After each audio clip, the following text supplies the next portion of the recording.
Hello, and welcome back to the Eye, where we are doing some farming, and through farming, learning the secrets of communism so that we can open a gate, so that we can maybe clear the fog of capitalism, and find some key nodes to rescue our friend, who we accidentally trapped in a vice grip with a pendulum that has a saw blade on one end of it, swinging backwards and forwards over his abdomen, and it slowly lowers every 2 to 3 days.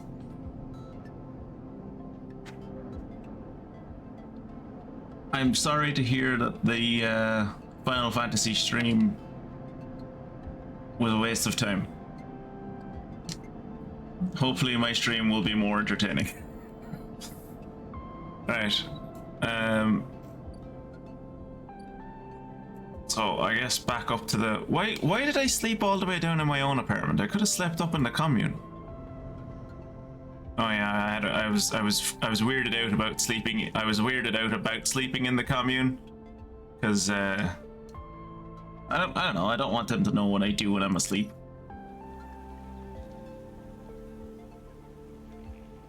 Oh yeah, and I'm not giving her the Gorole caps because they belong to Emphis. So I guess I'm not doing anything with her today. Didn't she want me to, like, explore? It just gives me energy. I actually probably could use energy.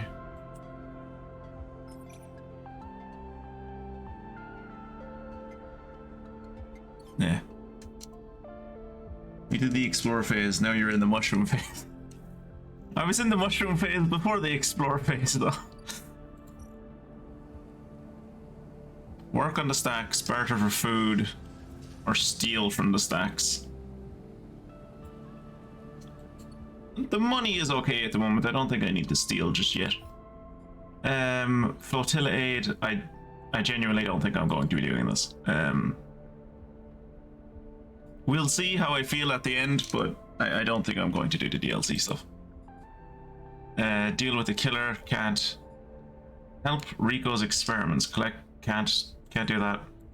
Enter the Greenway. Trying. Okay, so I can't really.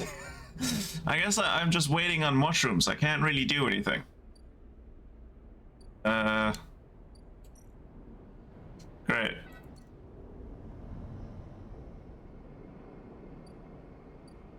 I guess we'll go up. See if there's anything up. Is there anything up? Where's branch 1 there? At least open 2 of the keys.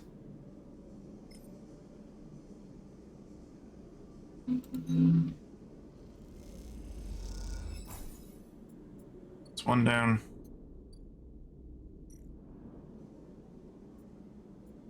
And another one. Another one down.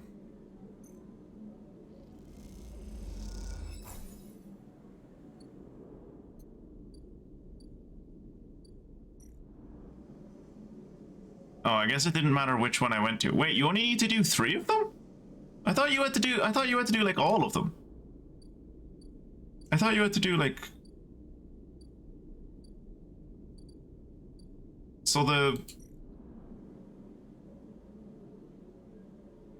So putting 1 key into one of them counts for all of them. So I don't need 9, I only need 3. Oh, that makes things a lot better.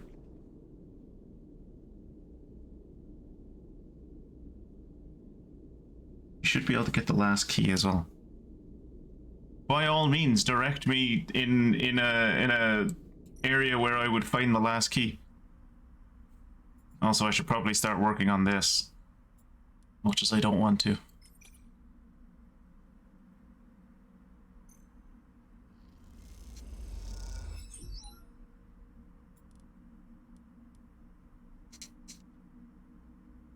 hacker mode? Oh, okay.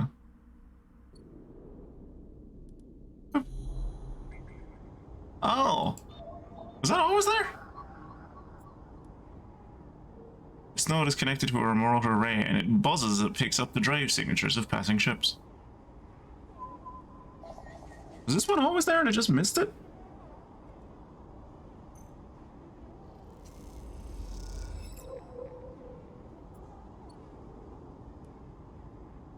What the hell is that? What is this now? Oh, that's terrifying.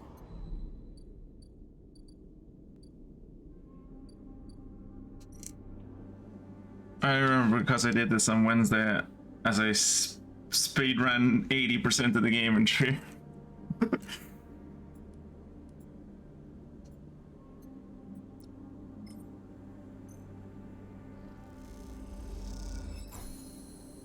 What is the speed run for this game? The dialogue can't traumatize you if you don't read it, that's true.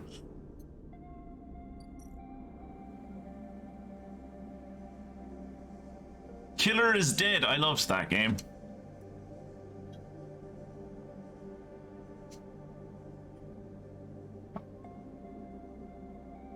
So, both of them are dangerous, I have +1 in both of them.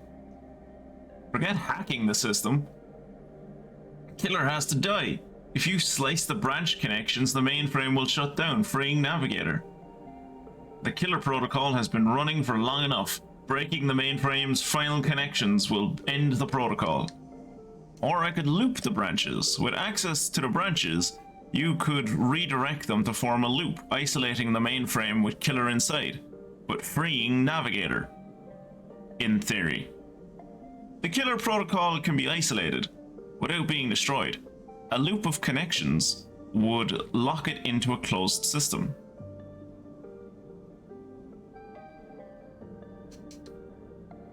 Speedrun for the game is 9 minutes? I guess there's a point really early on where if you don't help Kirat pay his debts, you could possibly die, I guess. Maybe. I suppose you're speedrunning to death at that point. Or maybe they're just like speeding through dialogue and they found like an end game, like an end option that is just really quick. So to catch a killer takes longer. Well, it doesn't really take longer. Technically, it would only take like 3 goes if I got like really good each time. The end they go for is Lem and Mina. Alright, okay. You could do that in 9 minutes. Fair play.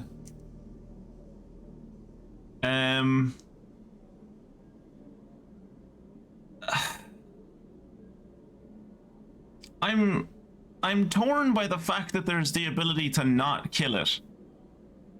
Like, my character generally isn't a killer. Like, they're not, like, I haven't been playing someone who's like out for blood or hurts others intentionally unless they come after him. Hey, Kira.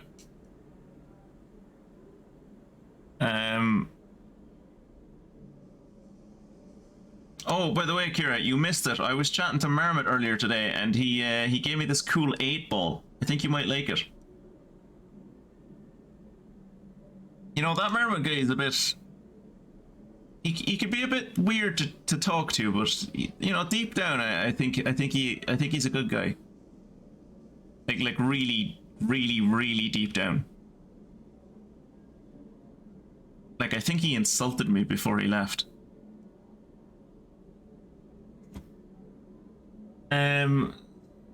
Slice the heart.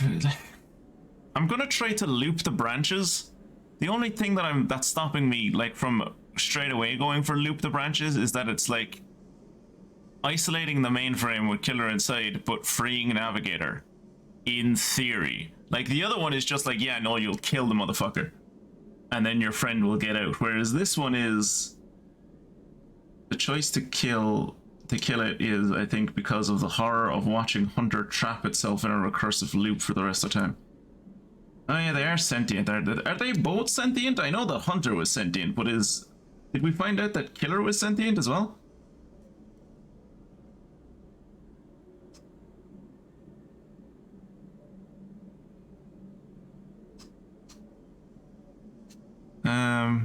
Like, cause I don't mind trapping a fucking. I don't mind trapping fucking like Clippy in an infinite loop, but like I kind of feel bad about trapping like a sentient being inside an infinite loop.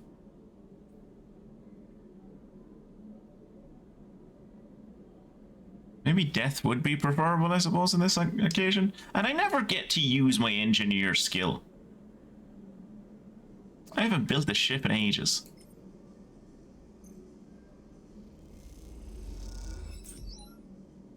Oh, I got a random scrap item. I forgot that that could happen. It's been so long, I forgot that that could happen. Which one of these did you go for, Jacob? Did you go for the killing or did you go for the trapping?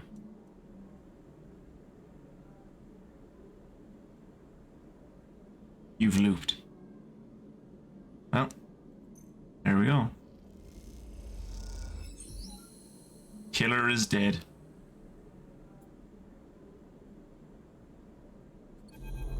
It's no Killer 7, but whatever. As you blink into the cloud, you see the last flickers of life from the mainframe. This vast machine once ran the whole station, span it up, directed and processed the flow of energy, water, and data, fed the lives of thousands of people.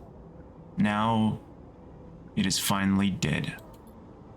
Navigator is beside you and you both watch as the branches flash and twist like forked lightning until they recede and fade. Killer flickers across the scene, blindly flailing as the system breaks down. They thrash as they blink in and out all around, parts of them disappearing with each return until only the blade-like head remains. And then that too is broken. It all goes dark. Erlin's eye is now without a center, and yet is unmoved by the change. Along the rim, the master control points that Erlin, that Haven Age, that Haifa installed run strong and steady, puppeteering the station from its periphery. This was a long time coming, says Navigator, drifting faintly around you in a lazy orbit, as if to shake off their imprisonment. Killer has been wandering blind for so long. This place was their domain and prison. They had followed the directives for many decades. They roamed here. They cut the threads of the mainframe, executed its administrators' AIs, and then kept slicing. At some point, they cut away their own ability to see, to sense, to taste, to speak. And yet they kept cutting. Only those 3 threads remained from millions that once thrummed here. Only their blindness and chance kept them from making those final 3 fatal cuts. There is a ceaseless violence in the kind of system that creates beings like this. Those that will execute commands endlessly, even to their own destruction. It is good you ended it here. You watch the data points of the station spin around you, blending with the fixed stars. There is something satisfying about finally wrenching the last threads of control from this central point. It is little more than a ghost by the time you reached it. But this place deserves to be haunted by better ideas than a totalizing system of control. Navigator floats beside you. It is free now. This station no longer presents a hazard for illegal entities like me. They turn to you, their face a cloud of shimmering light. In fact, in time, perhaps it can be a refuge. A refuge. That sounds like something of value. Something worth building. A dark space passes across your vision. a distant curve of something like smoke or oil, a fluid, shifting tank of total darkness. "The Greenway," says Navigator, following your line of sight. "It was cut off at the moment of the collapse, so Hunter or Killer could never reach it. Now it is closed off to us, separated from the cloud." What system is inside it? "It may be totally dark, or perhaps some other old protocols are isolated there." Navigator turns to you. "And we have now seen what decades of isolation can do to a protocol. If we could extract an access cipher..." They pause, and then blink out of existence. You freeze, shocked, but a moment later they reappear with a glowing polygon of data. "Here, the cipher you need." You take it, still shocked. "I am not used to being free, to being able to move and explore and extract without fear, without limits." Navigator does a little twirl. "This will take some getting used to. Thank you for this gift." They whirl their head, their spheres around you.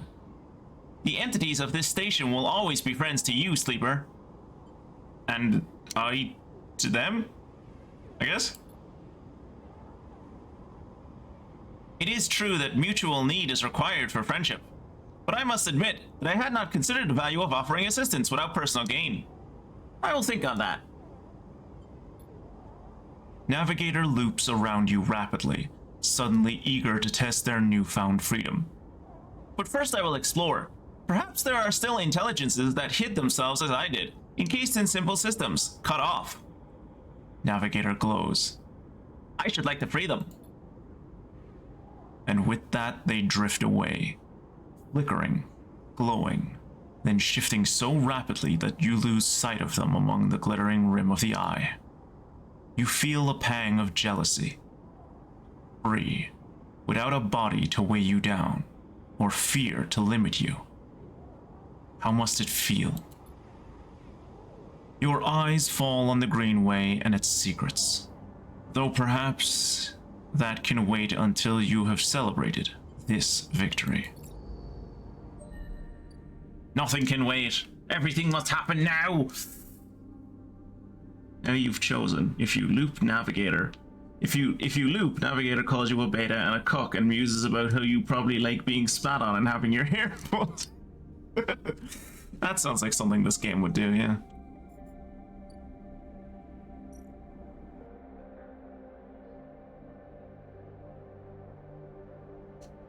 Oh yeah, I never got the Weightless Wanderer. Ah, cool, I upgraded to a 2. Like twice as good as what it used to be.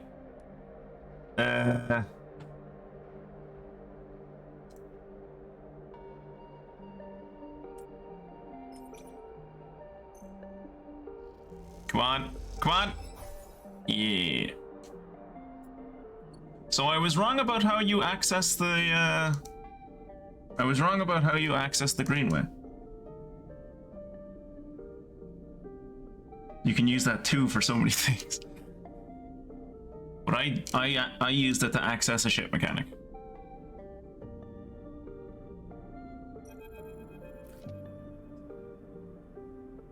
Bliss, a ship mechanic on the hub. They look like what I want to be if I was in space.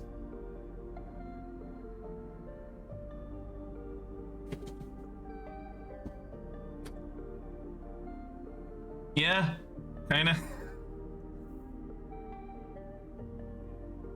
Just like covered in random shit that I never know when I'll need it, but like I might never need it, but it's attached to me anyway because you never know. And I'm just floating constantly, and my bones probably, like, if the slightest gust of wind would probably break my femur because I've spent so much time in 0G. If you lived in 0G, your hair would be so fucking annoying, my dude.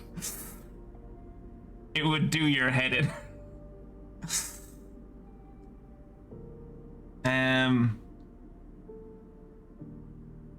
I can't think of a voice for this person.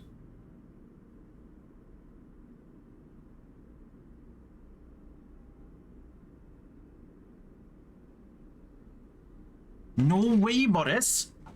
You took those substandard filters back to the shitheels who sold them to you.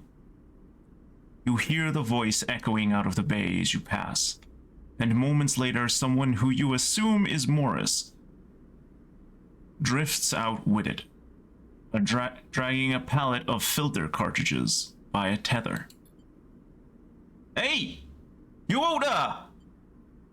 The same voice echoes out of the entrance. You looking for what? Yeah? Good. Good, Jacob. That's what I was going for. Good. I don't want anyone to be able to tell what this is.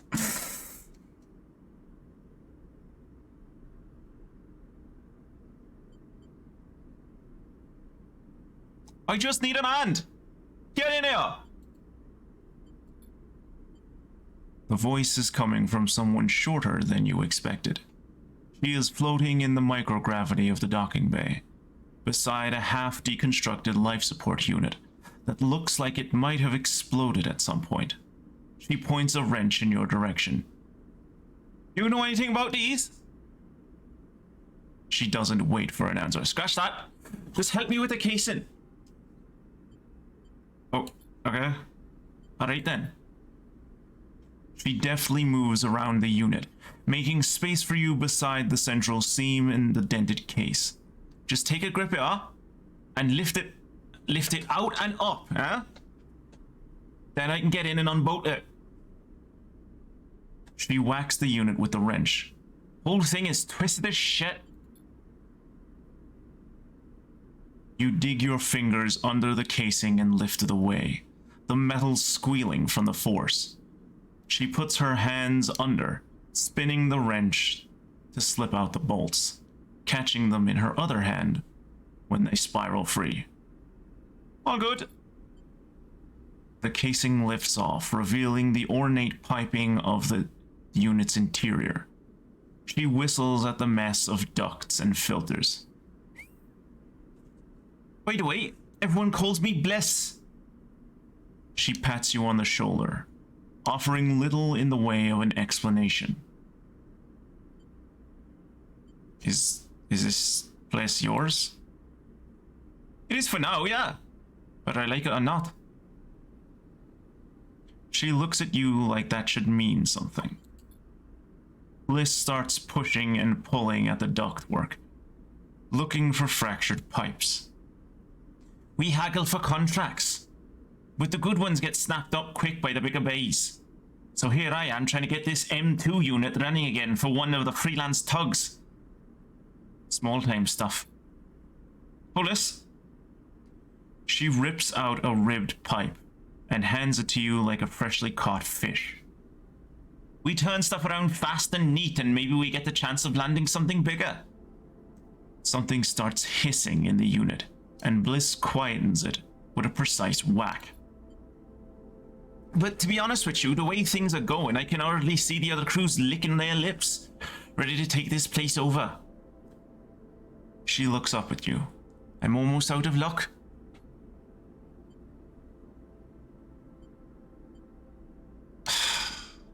I mean, yeah, it is very tidy.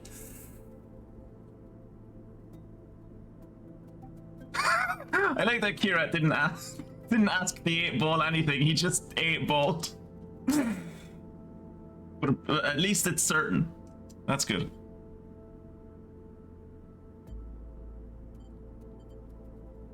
I mean, I'm going to offer my help eventually anyway, so I might as well find out what happened. Long story. Some people just can't keep promises. She keeps working, twisting aside pipes with care. There we are! Bliss pulls her hand from deep inside the unit and it comes out, clutching a lumpen cube scorched black. Oh! This thing must have overloaded and popped half of itself out the side. You both duck down to the side of the unit and spot the exit wound. Its edges fringed with more scorch marks. Grab me a replacement converter from the racks, will you? Yeah, I know where the racks are. I've worked in enough of these bays that I know where the racks are. You kick off the unit and drift over to the wall racks, where a catalogue of parts sits secured in clamps. Colored tape and scrawled notes flutter across the wall, a complex organizational system to Bliss's own design. Or just a big mess. You try to pick up the right part. A PC transformer. You grab the part and push back to the unit. Bliss holds out an arm and you pass it over, the converter spinning gently as it leaves your hand. Perfect! You passed. She straightens up the unit. That is, if you want to work her. Bliss rubs her hands clean, looking down at her palms. Truth is, I need an hand here. My partner skipped out on me and left me with a whole mess. You seem like you might at least be better at spotting a clean air filter than Morris. Yeah, I mean, yeah, I'll take money where I can get it, like. Wait. She frowns at the racks. That's not all of it. My old business partner, they rinse the place, empty the accounts. To bid for jobs, we need to put down deposits, bring in parts, pay tug fees. For that, she looks nervous, embarrassed. We need chits. You want me to pay to work for you? Exactly, yeah. Investment, yeah. Partners, street split. Bliss settles herself against the unit and looks off into the distance. I guess I look pretty stupid. Here I am, asking any random passerby to be my business partner. No offense. She manages a smile. I get it. Thanks. She meets your eye. I do appreciate it.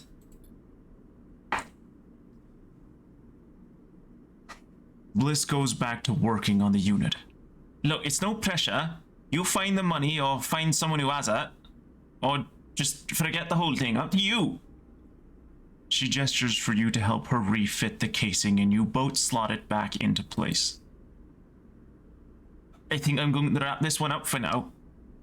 But if you are into it, come back and we can bid on a new contract. Something to get our teeth into. Something that pays. She gives you a serious look. You can trust me. I don't say this stuff lightly. I don't just say this stuff lightly to any passerby. I mean, well, not any passerby. Some passerbys, alright? I said it to you, but that's... You kick away from the bay, propelling yourself back to the handholds of the entrance. You slip out with a wave, and as you do, someone slips back in. You hear Blitz as you glide down to the passageway. Morris, I swear to God, if those filters aren't clean. You smile. Seems like this could be interesting. There you go.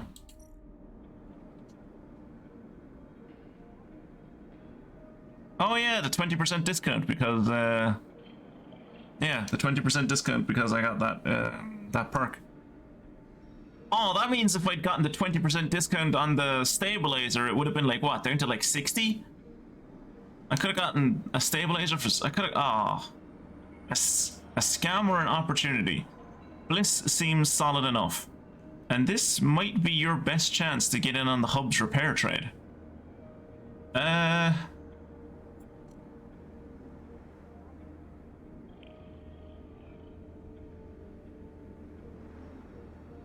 So, Jacob, seeing... It does sound like engineering, and engineering is something I've been desperately wanting to do. But yeah, I was about to ask, seeming as when you realized that what I was attempting to go for was Welsh, you stated that it was very tidy, which You weren't there when I was playing Ni no Kuni, which leads me to believe you have played Ni no Kuni? Did you play both of them, or did you just play the first one? Oh, you haven't played either of them. Huh.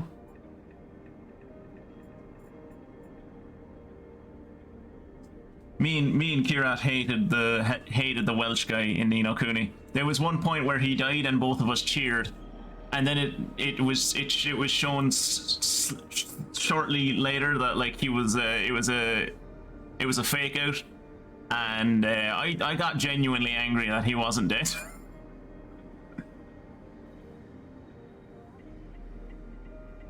All right, let's pay for this. Gotta spend money to make money. Partnered with Bliss. Great. Gotta spend money to make money. Bought into the hub's competitive repair market. Achievement was called Bayview. Bliss is bidding on jobs at the hub. It'll take a few cycles and some perseverance before one comes in. I'm sure I wasn't scammed. The only good Welshman, etc. Jesus Christ.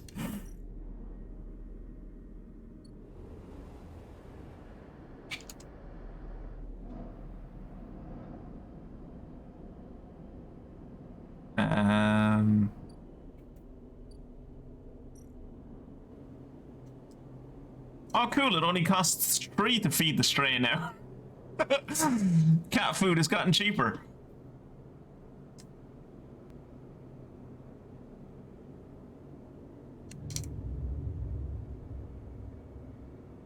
Hopefully I'll get a good amount of scrap from this. That's not terrible. That's not terrible.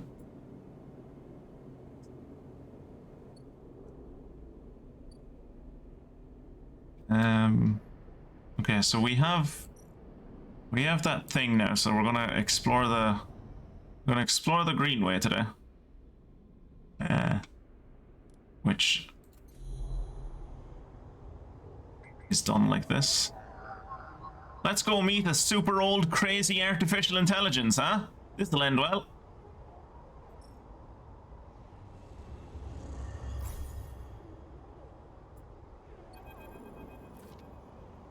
The Greenway roils beneath you like a silt-choked river.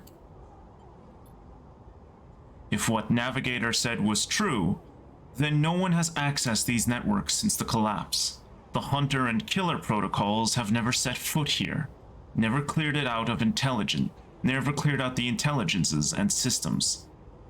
So why then, you wonder, does it look so dark? Is it just the bit of rot has set in? The entropy of systems reducing everything to shadows and light? You watch as the slotted cipher fizzles into one open, distorted gateway. The one open, distorted gateway on this entire rim of the station. It flickers and winks out, and then you're falling into the flow. A river of swirling darkness. You are spun by it, twisted by it, lost in it. It's not that the Greenway was hiding in the darkness. It is made of darkness. It is filled by this substance, this process, this swarm. Now you are among it. You notice that a swarm is exactly what it is. 1 billion individuals moving in a flow. There is no network map here, no nodes and no threads. Only a storm of interchangeable points, shifting configuration endlessly. Then you see them. A figure, turned away, the only bright spot in the dark river. You push closer through the storm. Aw, cool! Ingrown farm administrator. Ugh. I don't think I can ever have any reaction but ugh to something that one of its descriptors is ingrown. Mostly because I had an uncle who, when I was growing up, had a very like his party piece with like nephews and nieces was to show them his show us his ingrown toenail. Oh god. Oh, he was a weird dude. And all of his jokes were racist, but like I was a child and I knew no better, so to me he was hilarious. But I think he was probably the origin of where my dislike of feet started. Ugh. They're facing away. At least you think so. They're so fractured, so overgrown, that it is hard to tell.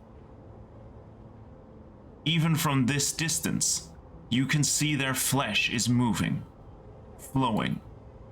You watch, silent as they stoop and reach down.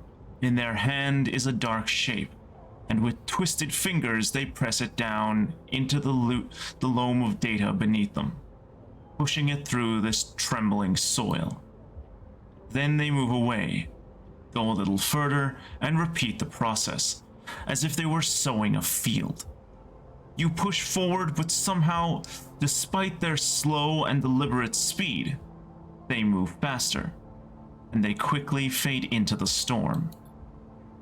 You reach the point where they planted the object and look down. There it is. A glassy, shifting polygon with something inside. You reach down and pick it up. It is cold, but it thrums with energy. You look towards the path of the figure, but they are long gone. When you blink out of the cloud, back to the leaves and the dappled light of the greenway, you hold a seed in your hand. Cool? Cool. What did I get? Oh, it's a literal seed. I do a little, yeah. And whoa, I have enough channel points for a tree with. Oh, fuck. Please, Jacob, please don't. Genuinely, please don't.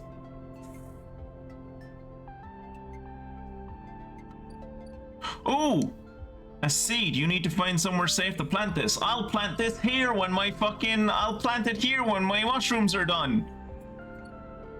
I'm so clever. I bet you no one ever thought about this before.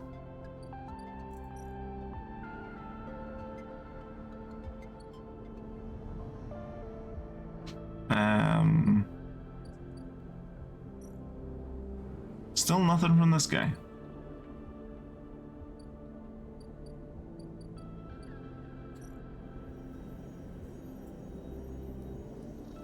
Let's put some money on the crypto exchanges, sure, why not?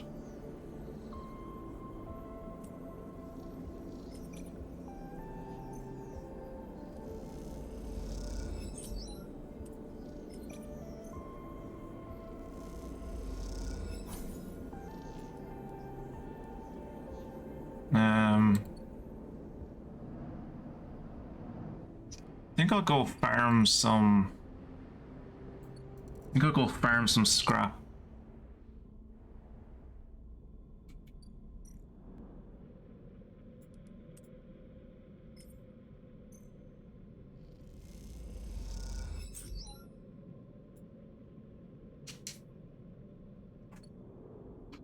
And then I'm gonna go up the hub and finish off the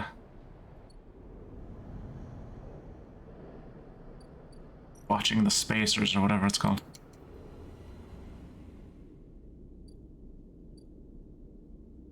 Yeah, here we go.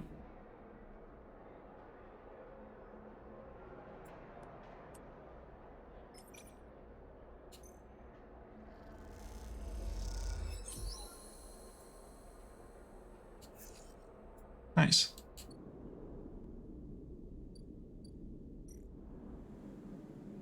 Oh, I can rent a capsule. Ugh, no. I am a homeowner, all right? I am an owner of multiple homes, and also I live in a commune occasionally. I am not renting. I did that for enough of my early 20s. Never again.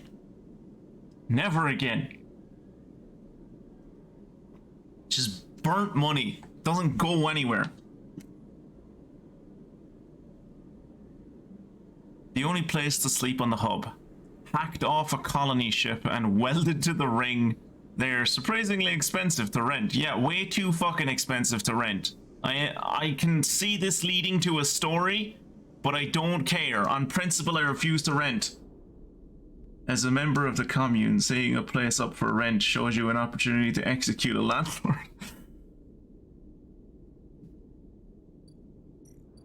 Mao did nothing wrong.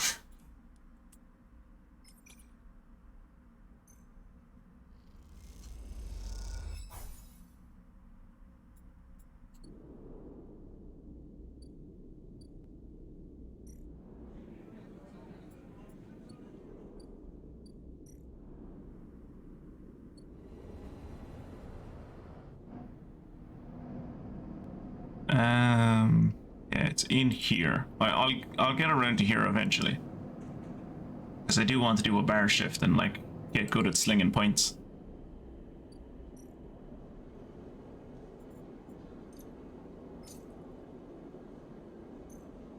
I also need to start making some money because my money is quickly dissipating.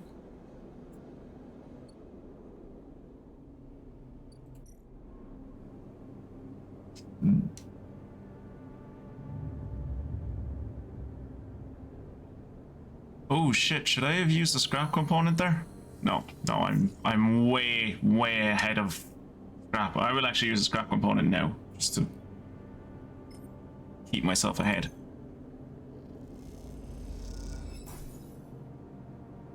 I'm sure I might as well use another one.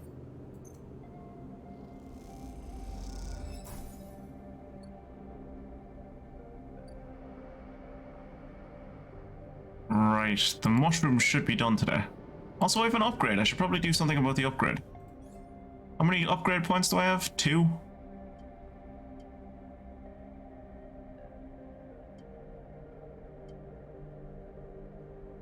I think I'm going to save up for this.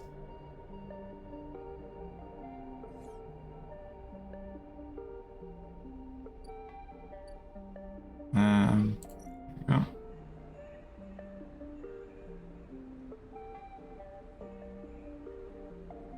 Oh yeah, I forgot you need to harvest these. I was like, wait, don't I just get my mushrooms? It's like, no, you have to harvest them. That's why I was quiet for a second, because I was like, did I get my fucking mushrooms stolen from me? Some motherfucker come in here and steal my damn mushrooms. Is that all the... Nice, that's all the Garole caps we need. We can go back to Emphis. I do not remember what Emphis' voice was.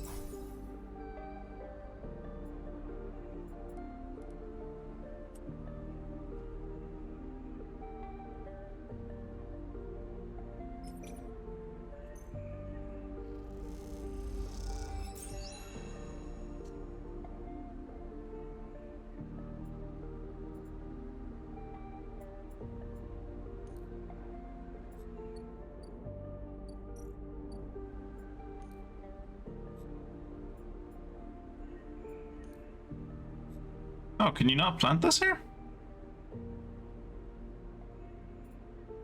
A seed. You need to find somewhere safe to plant this gift. Huh. Try as much as possible to only use 6s on the harvest, by the way. Because using anything else gives you the Garole mushrooms, and 6s are the only way to get the fancy ones, I assume?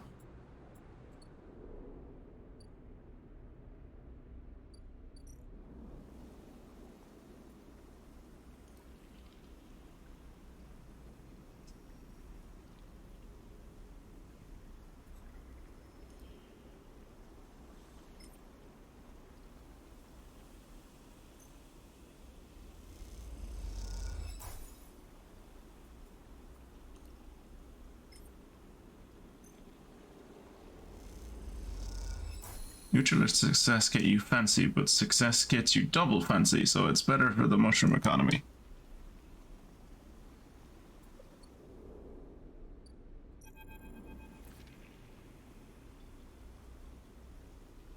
Riku meets you. Sorry, there's too much. There's like you must understand that at least 60% of my head at all times is Kingdom Hearts. So I know that her name is Rico. I'm going to continuously calling her Riku, and I'm sorry for that. I can't. I feel like I can't help it. I have to concentrate way too hard to actually pronounce the word Rico. There's something wrong with me. Since which mushrooms you actually get are RNG, getting more is better. Rico meets you at the entrance of the lab, leaning on her crutch with a glint in her eye. Walk with me, sleeper. I'd like to tell you a story. She makes her way down the corridor that leads back up towards the main commune building. When people first crossed what we call Founder's Gate into the Greenway, they did so against the wishes of Andre Elin. At the time, Elin was trying to stabilize the Union and establish control over the Eye in the wake of Solheim's collapse. It was chaos. Competing factions, failing systems, so many dead and injured from the riots. That was his priority. You both crossed through a glass-roofed tunnel, the greenway outside crowded with vines and branches, dappling the light. Elin had written the greenway off, cut off from the rest of the station and linked to a broken spoke. He claimed it was only a matter of time before everything here would die. He refused to let anyone abandon their duty to the Union and cross. They were traitors to the cause, or as good as. Rico continues making her slow but steady way into the inner gardens of the commune. There weren't many of us, but we believed what was here was worth saving. We had to keep our plans secret until we crossed and some of us left people behind. She pauses to catch her breath, her voice cracking. It is difficult to know if from effort or emotion. What we found was a disaster, like nothing like what you see here. Half the greenway was leaking oxygen into space, the plants flash frozen. The other half was a swamp of mulches, decaying matter clogged up every system. We worked hard. We lost good people. We cleaned up and closed up. It's never going to be enough. After many, many cycles, we all knew this place was doomed. We kept working, talking less and less because we couldn't face it. We all developed a death wish. If the Greenway was going to die, then so would we. What changed? Everything. Rico smiles. We crossed some invisible boundary, tipped some biological scale, and the Greenway started to recover. Plants flowered, crops sprouted for the first time. For the first time, we reaped the fruits of our labor. Rico smiles, looking up at you.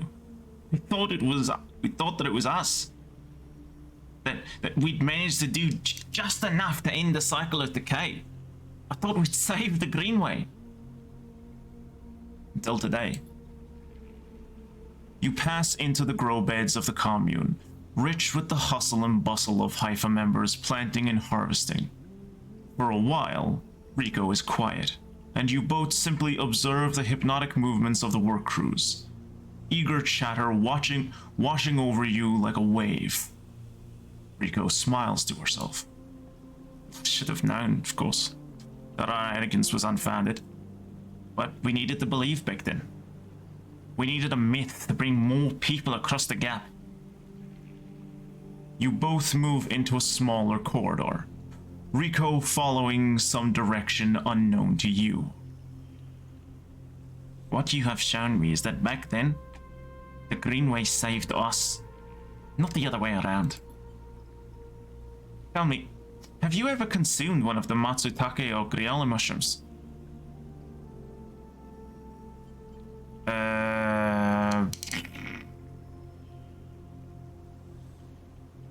I don't remember. I don't think so. I think any of the Matsutakes that I've had, I've sold, and I've been keeping the Grole for Emphis. So I'm going to say no. They can be difficult to prepare without proper equipment, she muses. But you should try them. After all, they were designed for you. Rico has a mischievous look. At first, I thought it was the location they were grown in that made the mushrooms from the aviary, from the labs, or from the grove different to each other. But what I've come to understand is that it is the person growing them.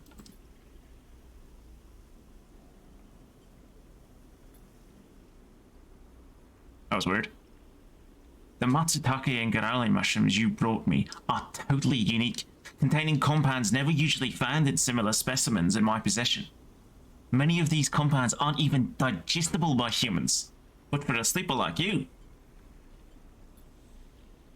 Rico smiles as she leads you into the internal garden of the commune, where the Haifa members have planted species from all over the Greenway. Back when the tide turned, when the Greenway started to recover, we all felt something. A response. It was as if this place was not just alive as a forest is alive, but alive in other ways. Communicative. Responsive. We shrugged it off at the time, but now I understand why. Rico turns to you. This place is responding to us, adapting to itself. It is growing fruiting bodies for you, for me. It is adapting, changing. It is, in short, displaying all the signs of sentience. The Greenway is sentient. Perhaps not the Greenway, but the ecosystem itself, or something in it. Rico sits on a bench within the peaceful gardens and gestures for you to join her. When you've been growing the Giroldes and the Matsutakes in the aviary, those species so familiar to the Greenway, have you discovered any others? Yeah. Rico can barely contain her excitement. I should like to see those. Please bring me some the next time you're here. You look around the garden, amazed at the sense of peace within it. Rico interrupts the silence. There is a species of mushroom that I haven't seen in years. It is dark, short, shaped like a club. We first found it in those early days, when we were working to save this place. It was around the time we started to lose our first members. They were succumbing to some infection, some mold growing deep in the dark mulch that drowned this place. At that point, we thought we were lost. Indeed, these mushrooms emerged from the same black mold. We tested them and saw that they contained some compounds that counteracted the mold. They contained an antidote. Of course, there's a botanist. So this is part of a natural process of the ecosystem. Even if the timescale seemed absurdly short. But what I'm wondering is if that antidote was a gift. Rico meets your eyes. Perhaps if you are patient, you'll receive your gift too, Sleeper. You both sit for a while. Rico seemingly done telling stories for today.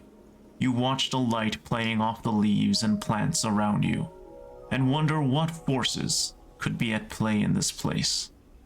After a while, you stand and leave, with a quiet nod to Rico, leaving her to her memories.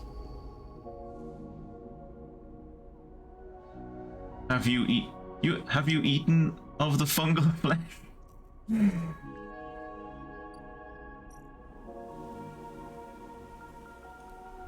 Oop.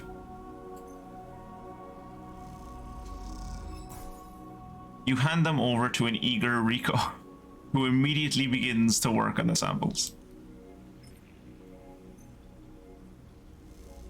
Maybe she's a bit too eager.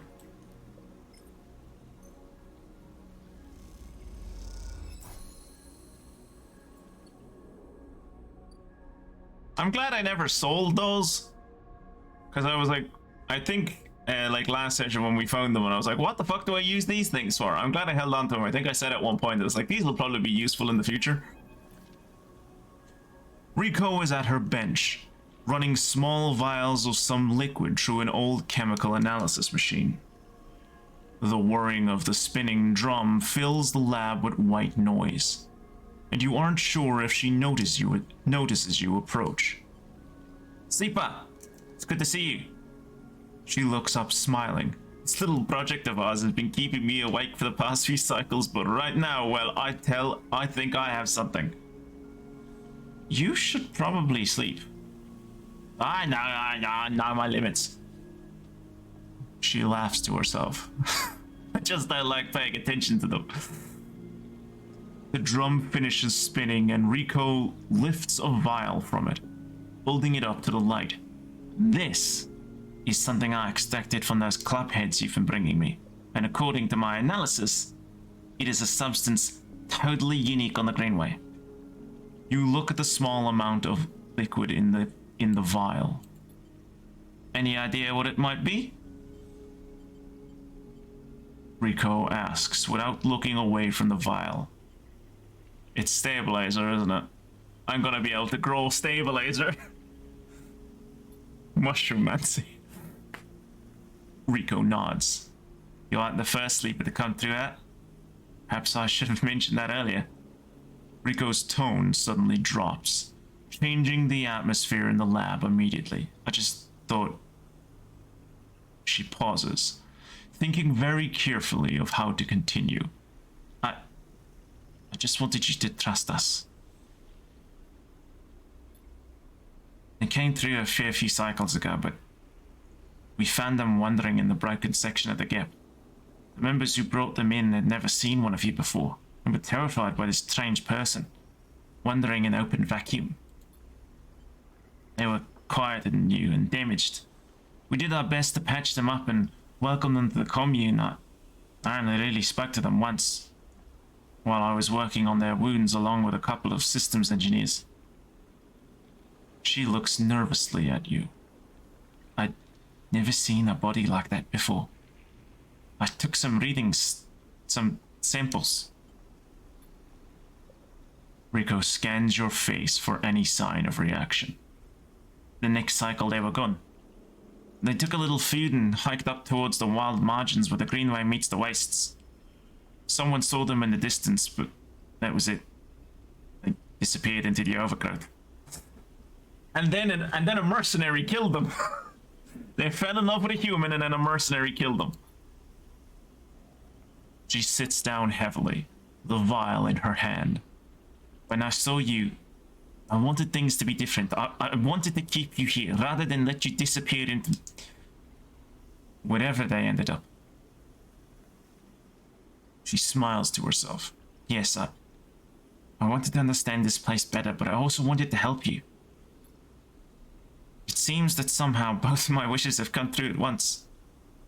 She holds out a hand with the vial. This is for you.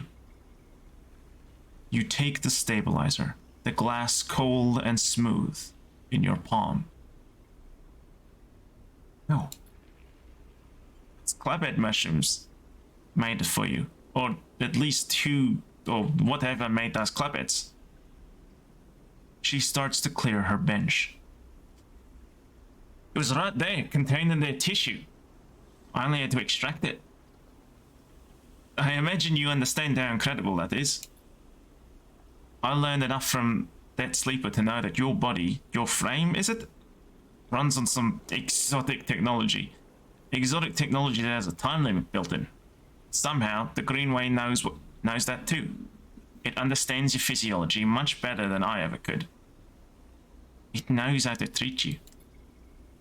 Just like that miraculous antidote that sprang up from the mold. So too has this sprung up from your presence here. The Greenway is speaking to you. It's welcoming you. She looks up. I know it sounds crazy. I know it sounds crazy. But I know it to be true. Here's the evidence. And what I also know is that it is no longer speaking to me. After decades here, I have never seen this kind of response.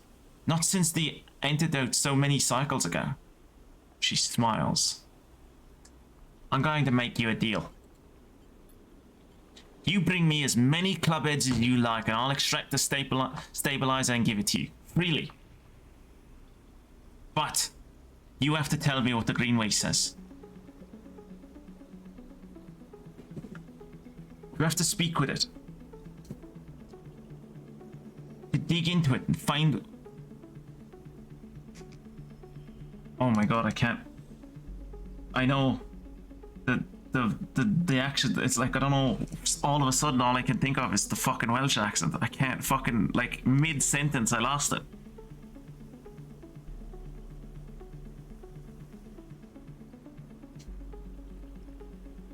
Give me a second.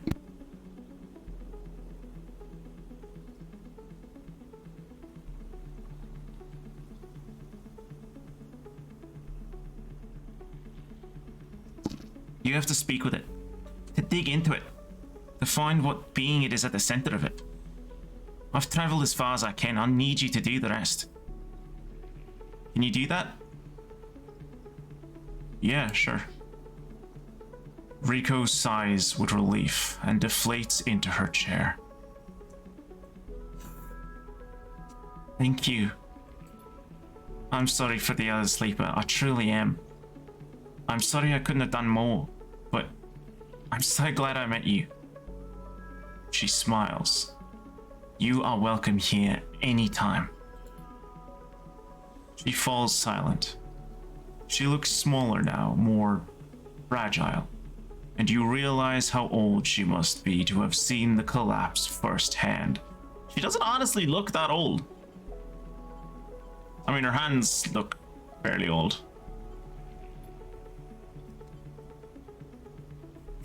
You idle a little in the lab, in case she asks for anything else, but she remains silent.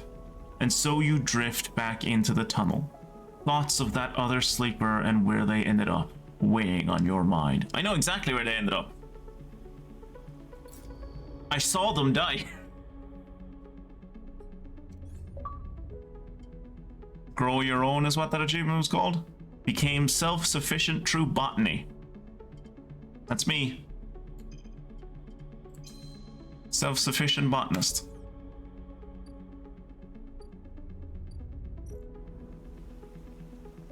Hey! The only way to understand what Gardner gave you is to grow it. Rico is incredibly excited about the prospect. Let's fucking go!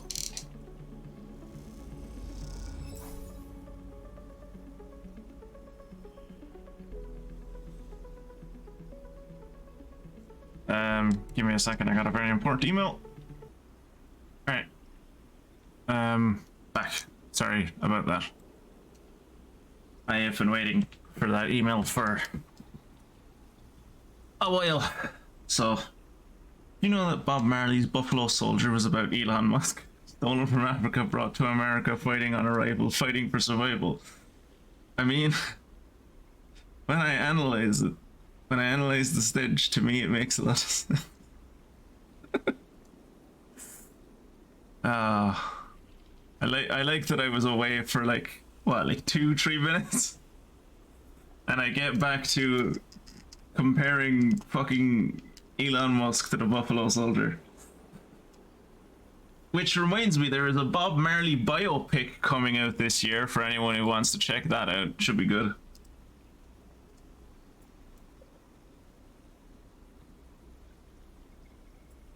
Right, so she says she'll take good care of it, and she smiles, don't you worry. Okay, cool, I won't. How long is that gonna take? 6 days? 7, 8? 8 days? Fuck. The seed is planted, and Rico is an attentive mother. What future is forming there? Wouldn't it be hilarious if we were like growing a fucking, if we were growing like a physical, biological fucking AI? That'd be hilarious. My dad has seen the Bob Marley biography musical. Yeah, but like Bob Marley is kind of like, Bob Marley is much like Tupac in that respect, in that like, yeah, you've seen the biopic, but have you seen the one that's come out this year? Yeah, no, not the one that came out 2 years ago. No, you're thinking of the one that came out 5 years ago. No, I'm talking about the one that's coming out next year. Yeah, no, yo, that one, yeah. Yeah, like, there are just certain artists that get like biopics upon biopics upon biopics because their fan base is diverse and everyone has their own idea of what a biopic about that person should be, but should be like. So, and they much like the left wing in politics, they never want to work together. They always want to do their own fucking thing. So you get loads of them.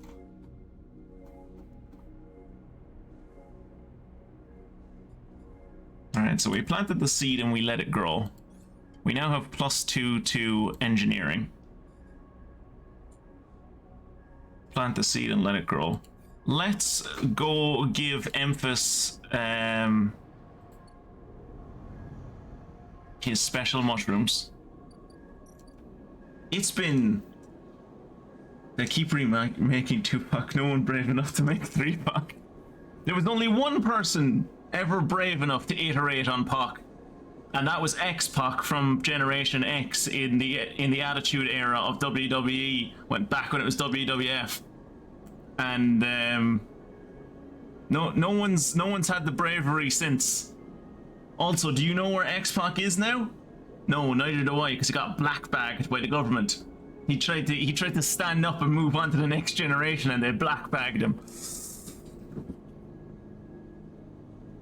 Right.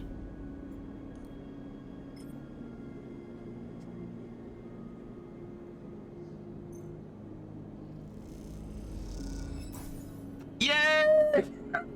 I did it! I gave him the mushrooms. That took me. I think I was talking with Emphis during like our very first play session of this. So it is taking me like a month to get this dude the mushrooms that he wanted. That is a long game, my dude. That, like, I probably did a lot of things in between. I could have got a lot quicker, but like, I played the long game with that one. And now he is also going to take fucking ages. Okay, he's only going to take 3 days. Emphis is working on gathering the ingredients and preparing the mushrooms. He doesn't like to rush these things. Well, they had to. I heard that X was gonna give it to you.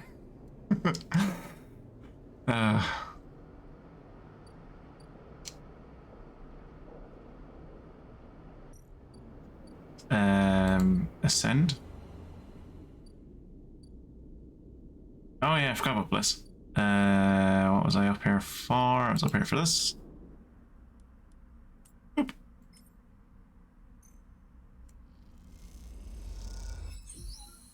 You watch the loading crews going back and forth, noting their paths and entryways. Did this work?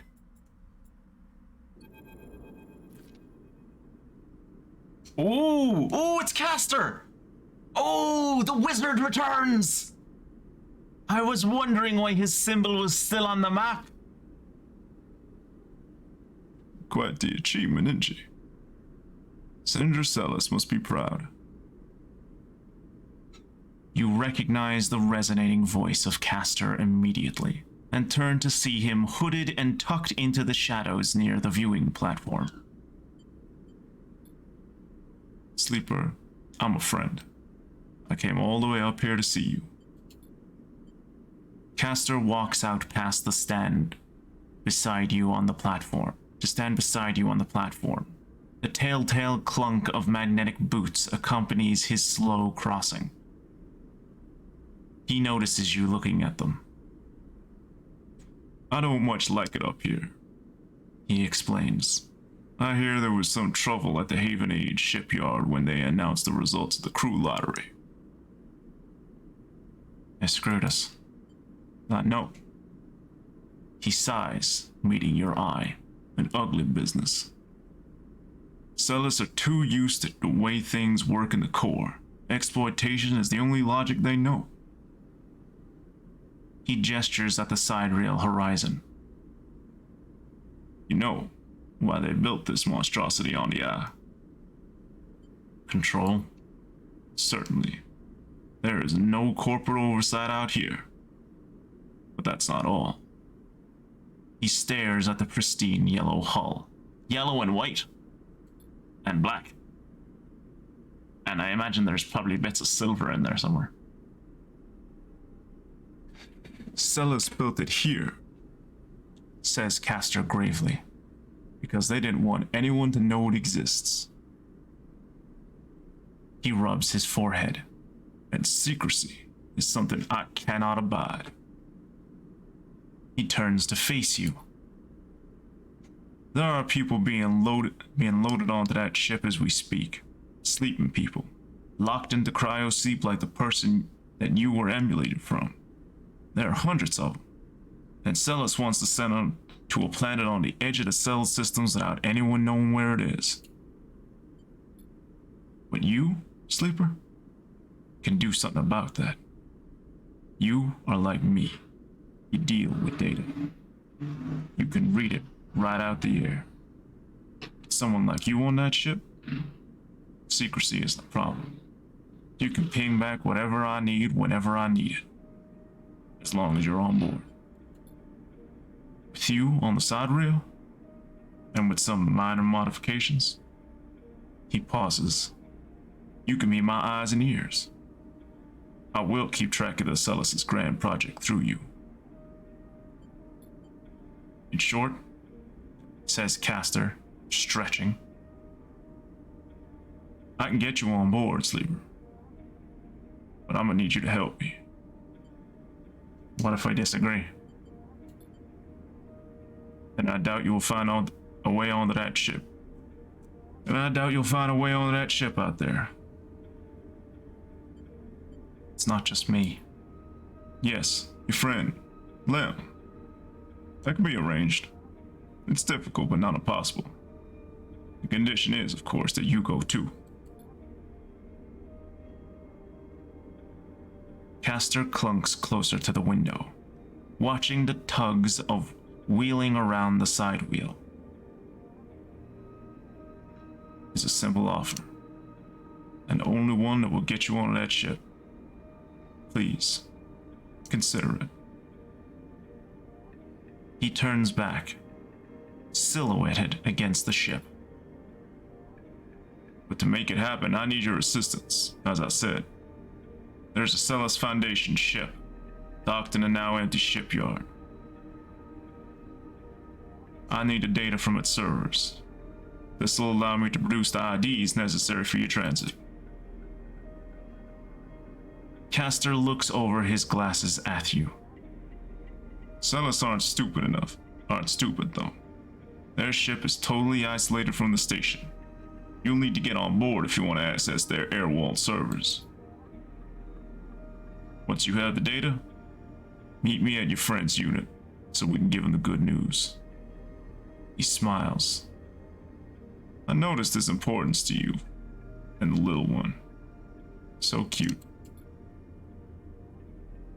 You don't extract the data before the Sidereal Horizon leaves the hub, and I'll get the message.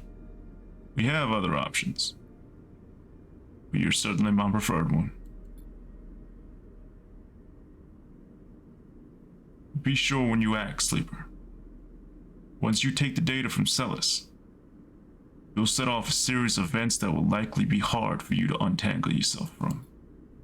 Either way, I recommend you stop asking around here. You're bringing a lot of attention to yourself. Castor glances around, as if to emphasize his point.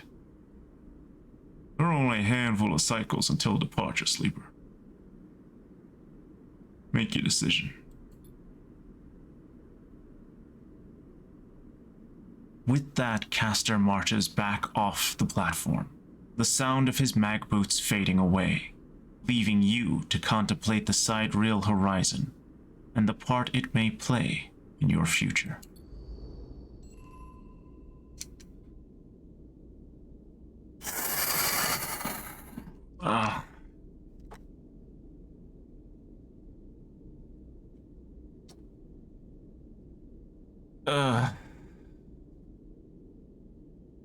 I don't want to do this end.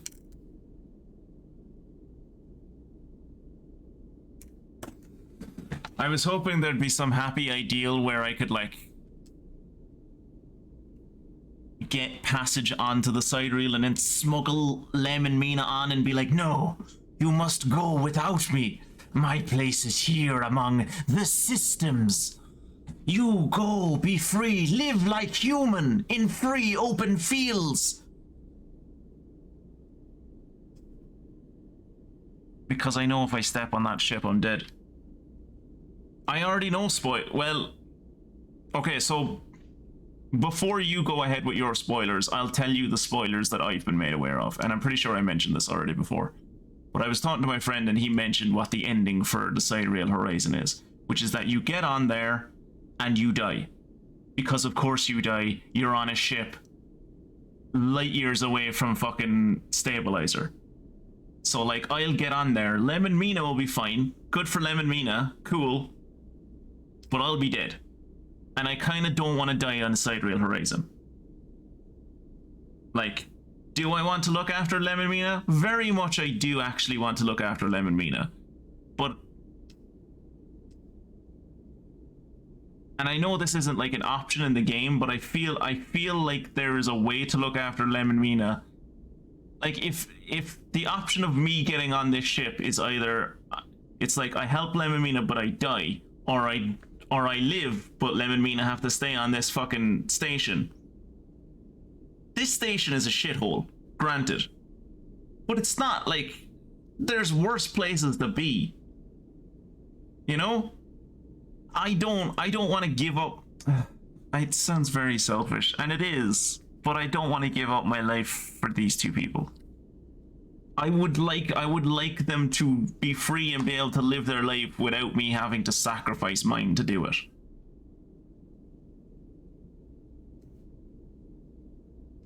I also don't kind of want to end the game right now, you know? How long until they're gone? 8 days. Yeah, like, I want to see what sprouts out of that seed in 8 days. So, like...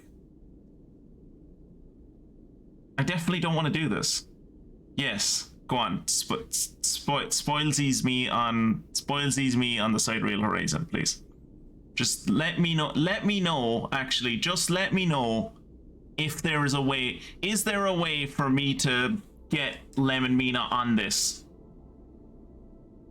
So I can get them on without me going on there. Okay. Okay. I want to do that then. Okay, cool.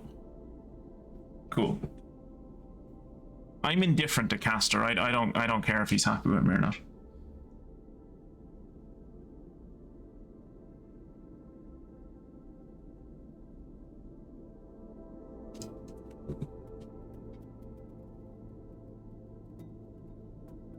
Right.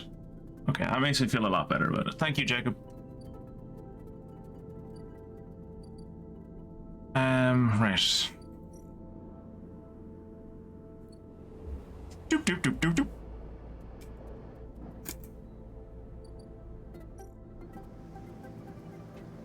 Oh, it has a little smiley face on it. It doesn't have a little smiley face on it. It's just it's just the pattern making in my human brain is telling me that that is a smiley face, but obviously it's not. Just 2 dots and then this bit has a shadow. But, you know, cute! Smiley face! I think if you hadn't been partially spoiled, you would have tried that anyway. Yeah, I mean, yeah, but like, I'm not gonna hold it against my friend. We were fighting to survive against bandits at the time. He wasn't like thinking about like, you know, he didn't mean bad by it. It's just who he is.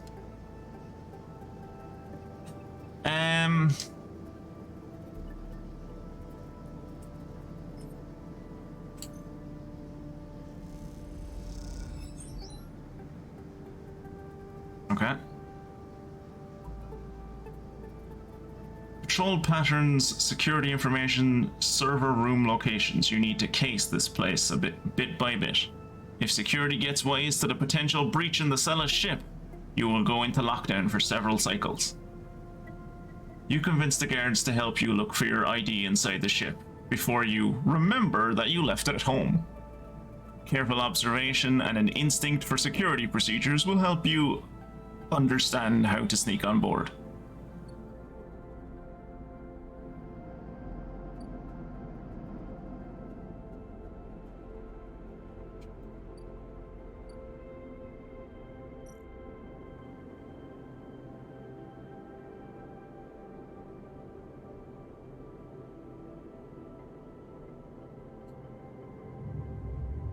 Oh shit! I should have eaten. Fuck, I'm gonna wake up starving. Yeah. Oh, that was unfortunate.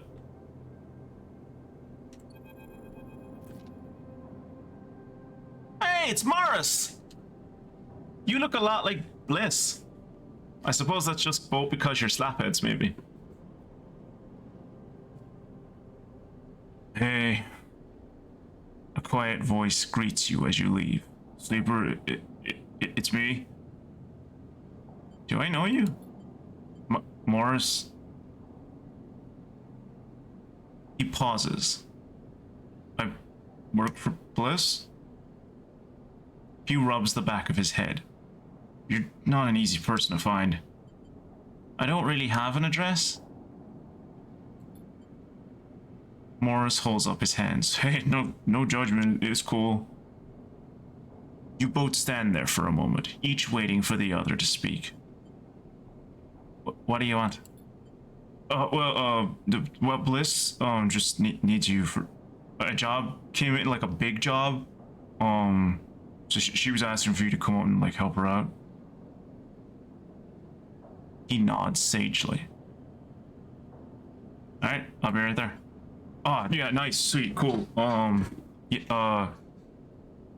Moritz stands there for a little while, unsure if the message delivered. Why am I being such an asshole to this kid? I'm never this standoffish. Got it. Cool. Yeah. He looks around. Bliss just likes me to do a third job, you know, it's, He rubs his hands together before burying them in his jacket pockets.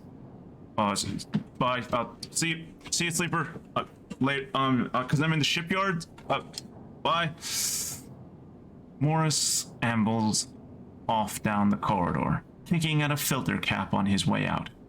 Time to head to Bliss's Bay then. Yeah, well, I'm not doing the Matsutake thing because that's another 2 cycles.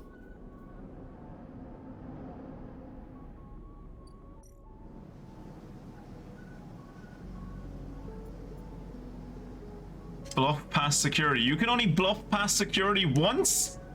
Dude.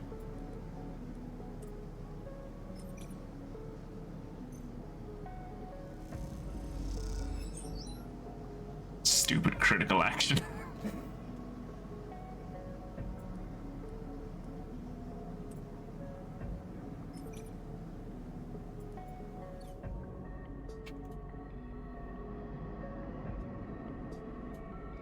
Do you know what we never do?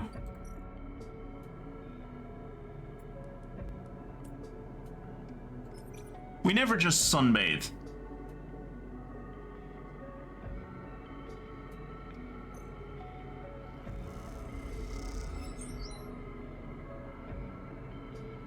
We never just sunbathe.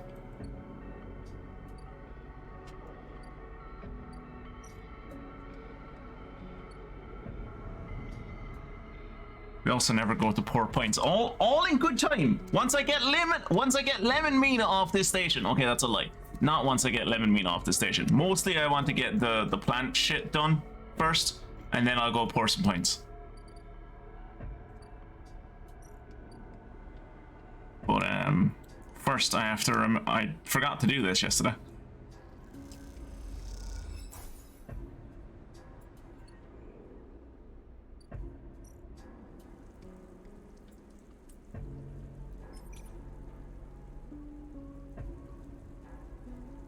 No, that's not what I want to do. This is what I want to do.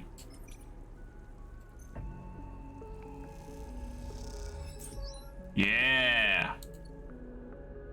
Some good mushroom action.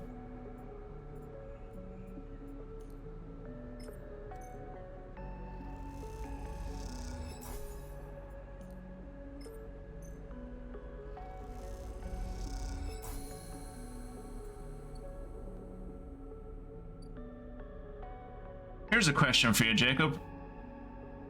I imagine they're all over the place over where you are, but there's only one by me. How close is your closest Weatherspoons?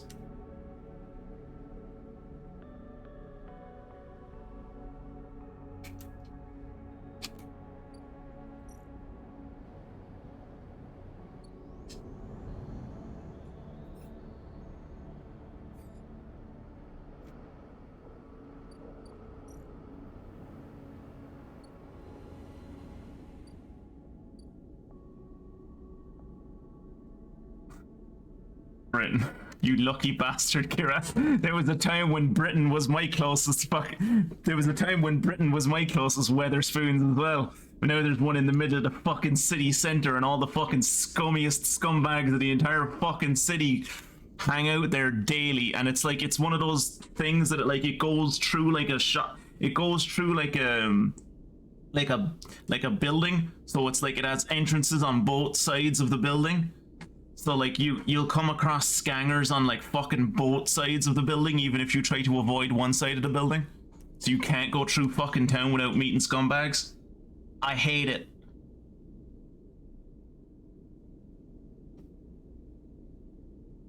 And the only I mean, don't get me wrong.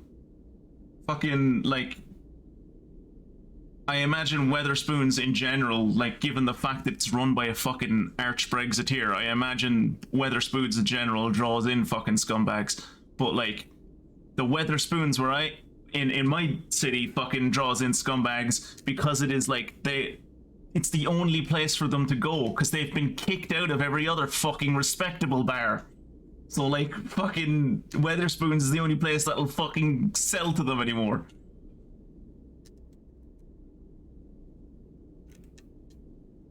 As a student, the £5 curry and pint on Wednesdays was a godsend. I have never been in there and I will never be in there on principle. I will not give my money to that. I will not give my money to that man. I very rarely do that shit, but like I will not give my money to that man.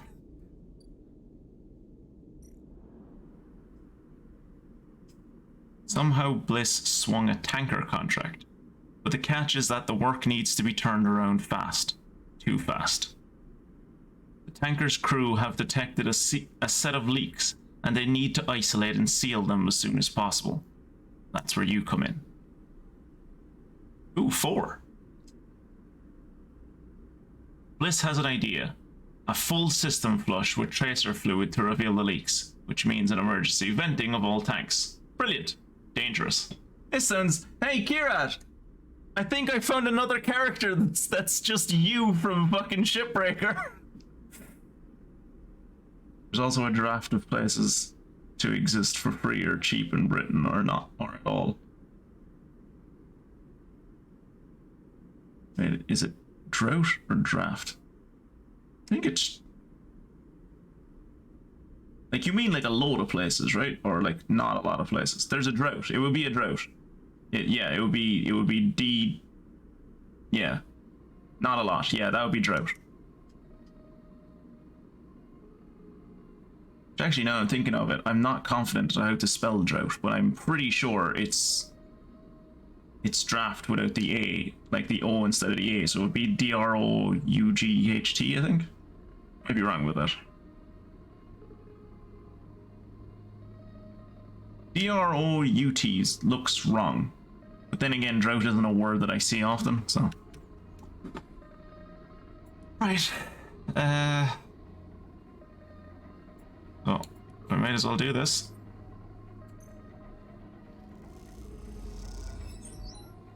You carefully trigger the emergency sequence and the tracer fluid does its job. All the leaks are revealed. Now you just need to seal them.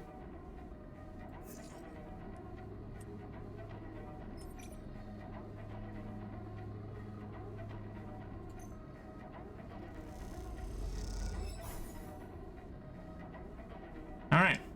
One more day of that and I should be good.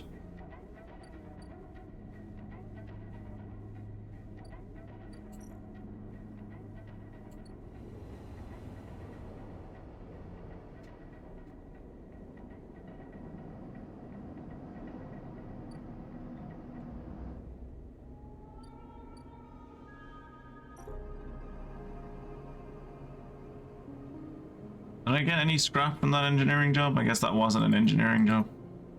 Maybe it wasn't. It was an engineering job, wasn't it? I guess I just didn't get any scrap. Right, Betty boys.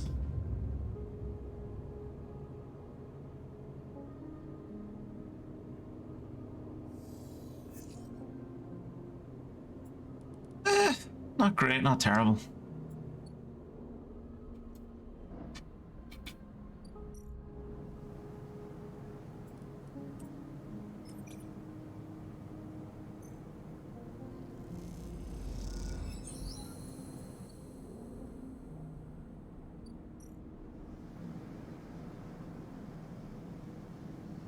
You're in.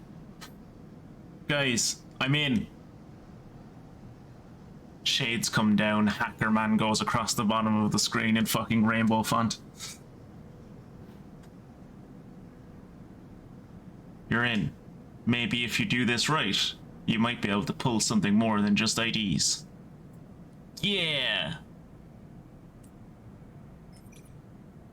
Let's not fuck about with this. This is danger. Let's not fuck about with danger, shall we? Let's just do it guaranteed. 53 cryo. Nice. Nice. Nice. What's the next step then? Escape on this. Steal the Celis data. I fucking stole it. I stole the shit out of it. I got it. There, look, Celis data.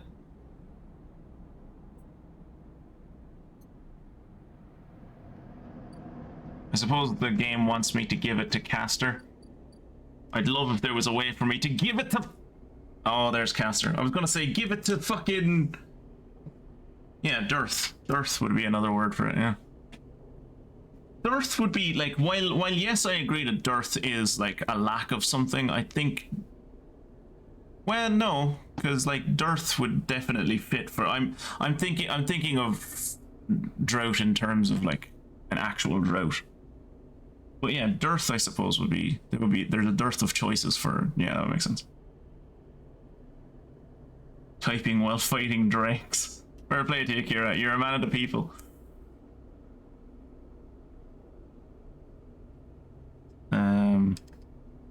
Yeah, so I thought this was gonna be...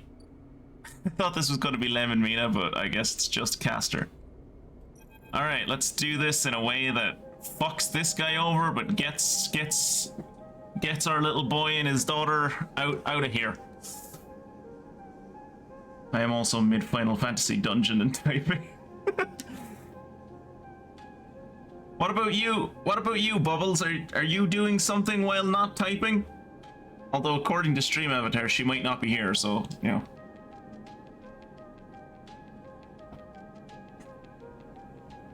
When you arrive at Lem and Mina's unit, Caster is already waiting outside, leaning against the door. Forgive me, Sleeper, but Celis is already buzzing with the news of the breach. I was expecting you. I don't like you tracking me. That is unfortunate, Sleeper, because that is exactly what I'll be doing for the foreseeable future. Caster reaches into a pocket and produces a sleek, clean, green and white hand terminal. The data, please? What is that? Something I acquired from Celis while you were busy on that ship. Caster pushes up his glasses. I haven't been waiting for you the entire time. You hand over a drive with the data and Caster fishes around for a converter cable to hook it up. He slots it into the terminal, and after some whirring, a set of 2 transparent films marked with numeric sequences are produced. 2 tickets to an uncertain future. Caster smiles to himself. The child will go with Lem, of course. He pockets them. These are yours. But first, he holds out a white cube. Your side of the deal. What is it? Something to help us make use of you. He passes you the square and you rest it into your palm. A small, white, perfect cube. Suddenly you feel a sharp pain and flinch. The cube jumps from your hand and rattles along the walkway. You look at Castor apologetically. However, he smiles. Not to worry. It's done its job. Now it's for you to do yours. You look down and see a tiny pinprick in the center of your palm. Nothing sinister. Castor puts the terminal away. This way we can keep track of you and the Sidereal Horizon. I didn't agree to this. You did, Sleeper. Castor adjusts his glasses. You have to understand that I could have done this without you knowing. This way, everything is on the table, so to speak. Castor hands you the transparent films, and you see shimmering portraits of you and Lem flickering beneath the surface. Go. Get him the good news. And he reaches across and buzzes the unit. Lem slides open the door, half dressed in his gear. Sleeper, what brings you here? Come on in. He beckons you inside. You look to the side, expecting to see Castor, but the wall is empty. The unit is cleaner, better organized than last time. Lem sits at a thin bar and gestures for you to sit. Mina's with some local kids. Someone has started doing lessons down the way, and she seems to like it. You sit at the bar. What's up, Sleeper? Play for time? Play for time? What? Bubbles is healing in the dungeon. And Kieran is trying to find the legendary unfrozen cave lake. Best of luck to you, Kieran. Play for time.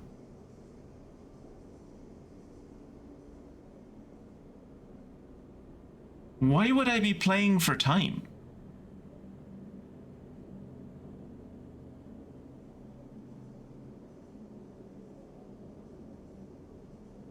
Jacob, will it be obvious to me when I get to the point where I can save Lem and Mina without killing myself?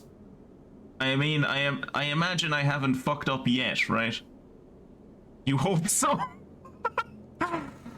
Oh, God. Oh. Okay. I mean, I already got, like, the... If I've not horribly misremembered. I'm terrified that you have.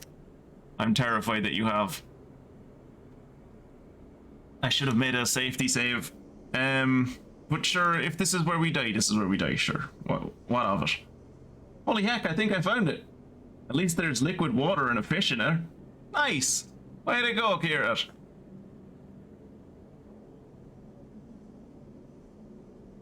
I don't even know what you're talking about, and I'm genuinely happy for you.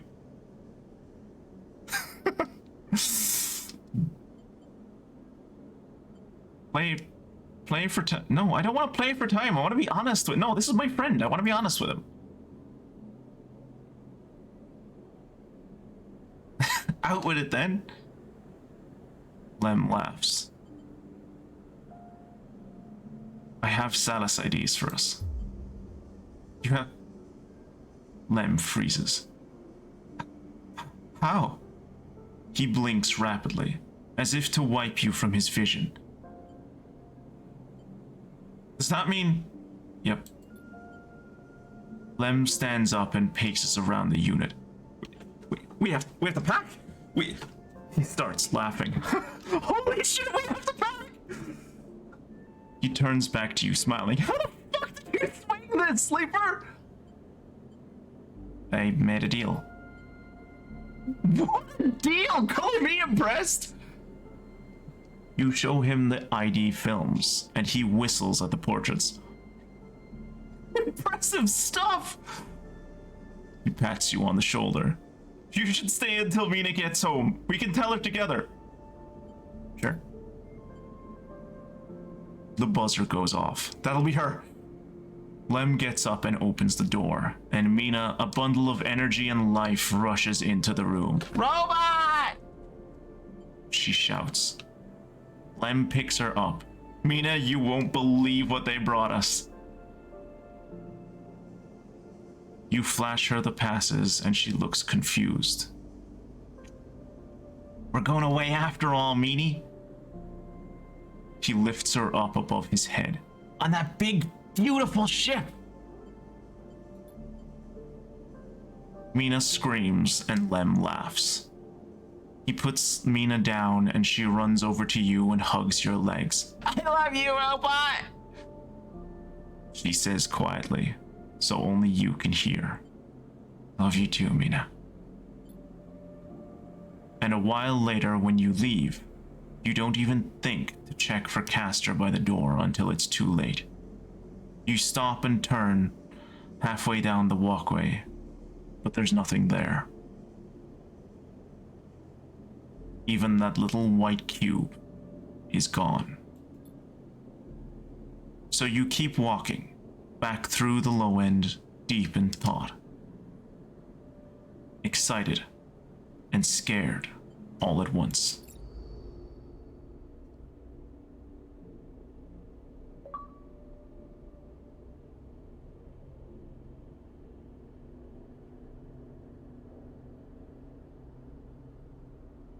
Oh, I missed what that achievement was, because I was looking at Kirat. It's for a hat that ironically will... If you're doing the fishing to get a hat that will make you better at fishing. Except you have to be pretty legendary at fishing to do it. Yeah, but then, like, you can give the hat... Can you, like, trade the hat to, like, people in your party or, like, friends or stuff? So that they can get... that they can be better at fishing?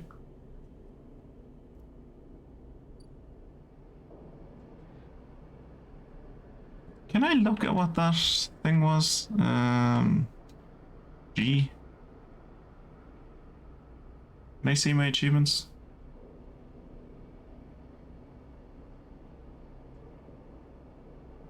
No, I guess not.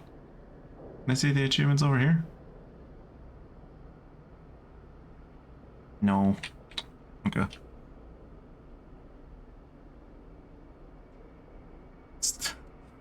A hat that says "Fish, women want me, fish fear me." I was watching a video. I think it was that I actually sent it to you, Jacob, about someone that was reviewing Anime Expo 2023, and yeah, I think it was Anime Expo, or not, or was it Anime Expo? I think it was Anime Expo.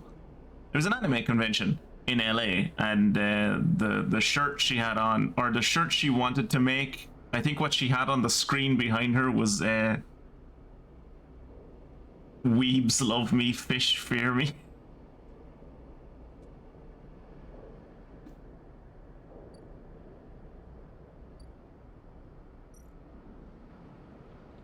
Are my mushrooms done yet? No. Not even close.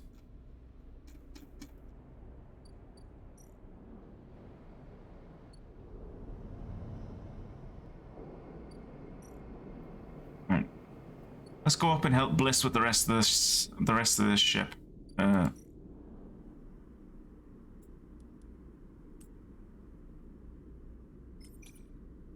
Oof.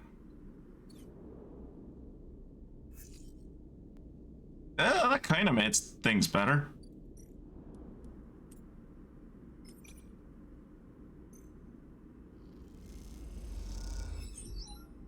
Okay.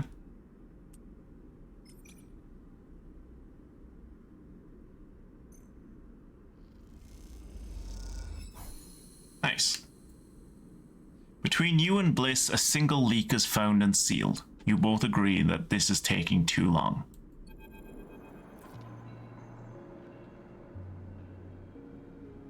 As you both wait in the airlock for it to cycle back to the bay, Bliss thumps you on the arm. Nicely done, Sleeper. We cleared that contract, no brother. She stretches. Once we're back in the bay, we can check if the payment has come through and divide it up. She stretches again. Oh, it feels good. The airlock clunks and the lights flicker, and a moment later you're back in the bay, where Morris is at the racks, trying to figure out where the mess of tools Bliss left in her wake should be hung. Hey, Morris! Morris looks over his shoulder. The sleeper. He spins a wrench in his hand. Look like clean work out there. He nods respectively. You look over at Bliss, who is already gliding over to her management console. He twirls a little as she crosses the cavernous bay. No one you've ever met moves as well in zero-G as she does. It's like she was born into it. Shit! Bliss slams a fist onto the console. Shit! Look at Morris. Oh, poor Morris. Look at Morris. Morris raises his eyebrows and stays quiet. He doesn't want to get involved. Bliss calls you over. You look at this! Just look! She spins the terminal screen and you see the details of the bay's account. You see an entry for the Ember's wake, a repair fee paid in full the moment you finished up the job, but then directly after, the whole amount was transferred back into an unknown account. How can this happen? I tell you how, my ex is a sneaky little conniving shit is what she is. She punches the terminal. He must have coded a backdoor into the machine before he left. She rubs her forehead. There's no way we can... Morris, throw me a wrench. What's that for? Morris spins the wrench across the bay. Bliss smiles. For this? Bliss brings the wrench down at the terminal hard. You flinch backwards as the hail of computer parts spill up into the bay, a glittering arc. Fragments of screen, memory, sections of the casing. When Bliss is done, she clips the wrench to her tool belt. I backdooring your way into that, you piece of shit! Morris drifts out from his hiding place amongst the racks. Bliss, he says tentatively, you want me to, He looks at the arc of fragments drifting around the bay nervously. Bliss shakes her head. No. I've got it. You go get me a new terminal. Cheapest one you can find. Cobble one together from pieces of the yacht exchange you have to. Can I help? Bliss glides over to a panel by the wall. Don't worry. One of the first things I had installed when we spec'd this place was a clean and sweep. She flicks over a plastic cover on a huge red button. Watch yourself. She hammers a button and a row of laser emitters unfold from the bay wall. They start crawling their way across the work area, frying the debris as they do in pulses of burning light. Smiles. It's data just space the whole bay every few cycles. What now? We keep at it. The cleaning sweep buzzes and crackles as it works its way across the bay. That account wasn't everything. I'm not that stupid. Once Morris gets back, I'll secure it and flush everything else. She flicks a nearby piece of debris into the path of the sweep. Clean break. Then we take another contract. That's it.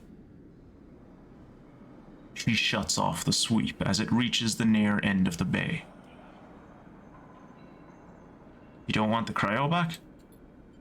Oh, I want that, but it's gone. You could have transferred it anywhere.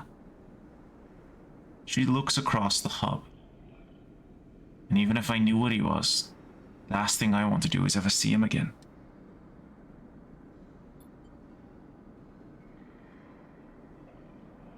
She rubs her forehead. I'm sorry, Sleeper. I know you worked hard on this too, but next time won't be the same. That's okay. She smiles. See you in a few cycles. Morris will let you know. She winks and kicks off into the bay to finish cleaning up.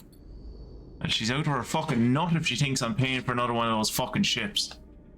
Jesus Christ, 80 fucking cryo just gone down the drain. Never fucking seen that again.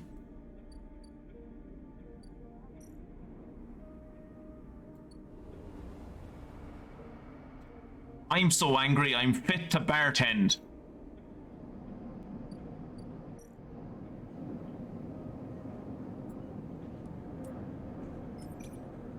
Ooh, that is a rough bartending session.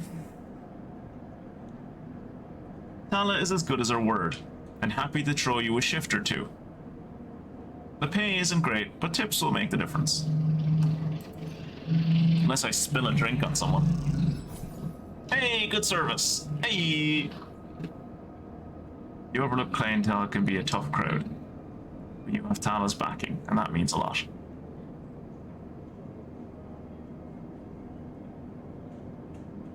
How much energy will this give me?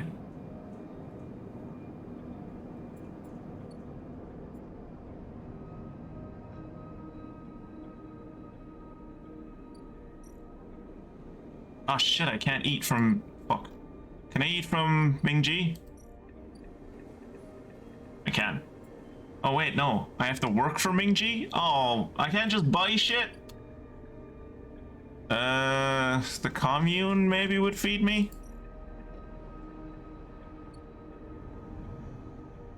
I know that's a motorbike outside your house, but it sounded like you just had the wettest, lowest bit rate part of your life. Oh, there are no motorbikes here. You were right with your assumption. It was just the lowest bitrate fart, and it like if I move at all in my chair, you will hear a squelch. It was very wet. I'm definitely going to have to change my diaper after this.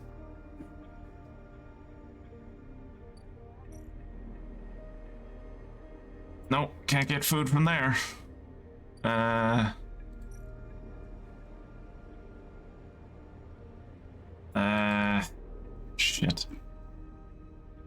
Shit. Shit, I know.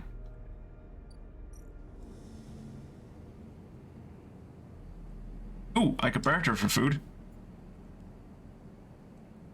You know, I could barter for food, but I don't know how much energy that's going to give me. And Hala says she'll give me fucking rations for like 8 credits, so I'm gonna do that. So what's the point of this place now? Literally nothing.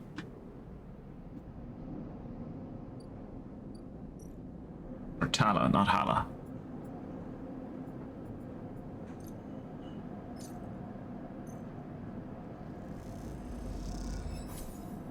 Thankfully the rations barely trigger the limited taste sensorium of your frame. It's like eating sheets of cardboard. Cool.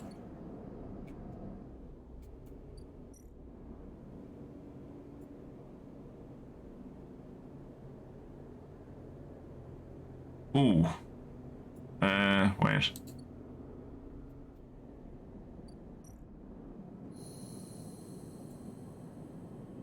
Ah, fuck.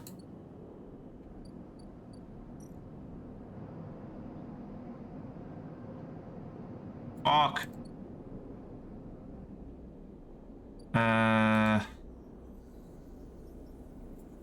Shit. I wasn't paying enough attention to my condition. I'm gonna go down to 4 dice tomorrow. Fuck. That's my own fault anyway. That was my own fault.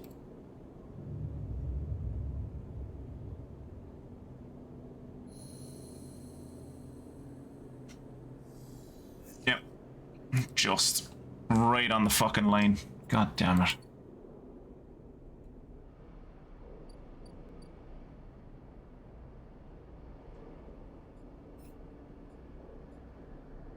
Wait for preparations to be completed. Ooh, Emphis should be done by now, right? Yep. I still do not remember what this dude's voice was.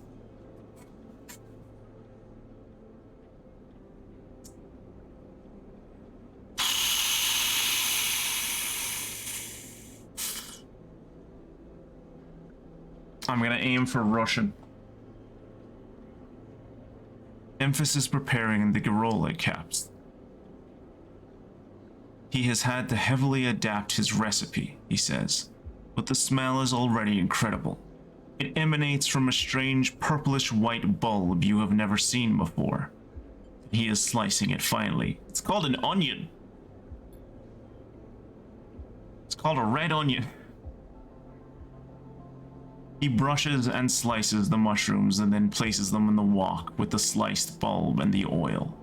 They caramelize there, in that well-worn crucible. He adds liquids, transparent and opaque, and then turns down the heat. A sprinkle of leaves is the final touch. Okay, have a moment, Sleeper. He smiles. You have a story? Something in the scent of the food gives you a feeling of nostalgia, something distant and melancholic. It seems like the story should match the feeling somehow. Maybe you will feel better for telling it. Recall your oldest memories. You start by explaining that when you were emulated from a person, many of your memories are left behind. Perhaps it is an intentional part of the process, a way of keeping sleepers ignorant and malleable. Or perhaps it is a side effect of the imperfect emulation. You admit that you don't really know. What you do know is that some memories survive, and that on occasion they come back to you, like shadows passing overhead. You detail one recurring memory, which, despite returning to you with enough regularity for you to think it is familiar, always fades as quickly as it arrives. You struggle to explain the feeling of being whole for a moment that comes with this memory, and then how that wholeness slips away to leave you feeling like you have forgotten something important, but just can't bring to mind. Emphis nods throughout, cooking as he does with deft and skillful movements. You start to trail off when you realize you can't find the words to explain the memories you do have, like both yours and someone else's at the same time, and how that always fills you with a certain sadness. The sadness of remaining forever unknown, even to yourself. Emphis finishes cooking and meets your eye. I'm sorry, Sleeper. Your troubles. He puts the wok to one side. I appreciate you sharing with me. He smiles. I'd hope it lightens you a little. He passes you a bowl and heaps the garols into it. Their yellow color mixing with the pale sauce in whirls and blooms. Eat. The dish is delicious. Filling. It warms you as you eat in a way you weren't even sure your body could be warmed. It is a small mercy, you think, that SNARP left you with this pleasure. Many of the features of the frame are there to simulate human experience. You know that much. Emulated minds cannot be rewired, so their need for embodied experience must be met. That is why you breathe, even when you don't need air. Without that simulation, the sensation of drowning would be unbearable. Food serves another purpose. Your frame is able to metabolize it, to produce energy from that raw material.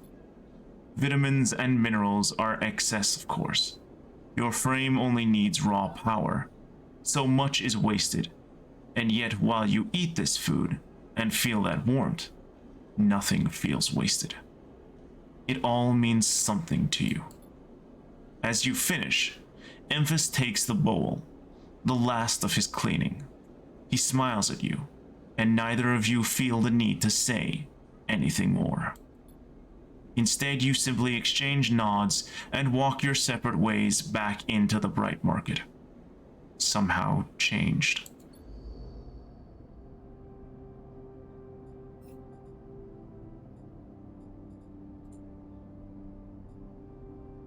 Lads, he wants me to bring him fucking Matsutake now. Getting fucking expensive tastes on himself. I could sell 3 of those for 80 fucking cryo. I'd blow 80 cryo to make Morris smile any day. I don't think he was smiling though.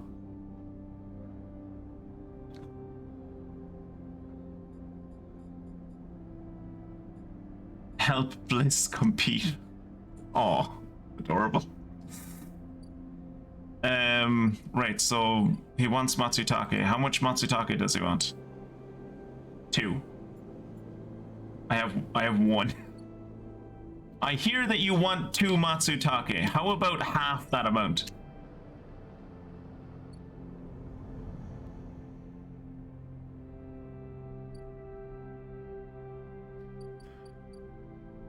Well, they won't be ready for 2 days.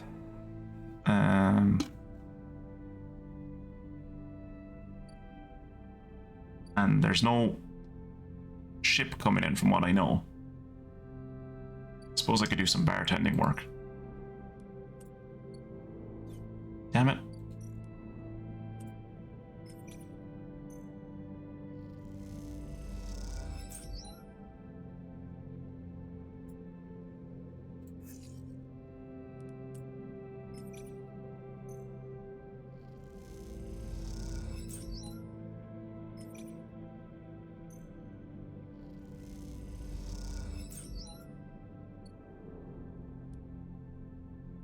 Right. 3 of those should be enough to get me back up in the stable.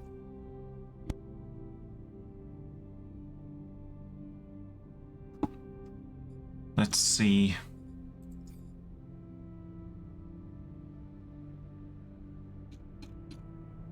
I'm full on food. But I just had those lovely Gorole mushrooms.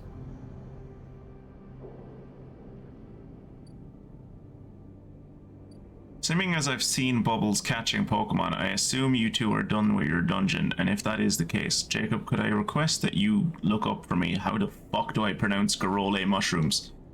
So, and then like put it in chat phonetically for me, that would be very much appreciated.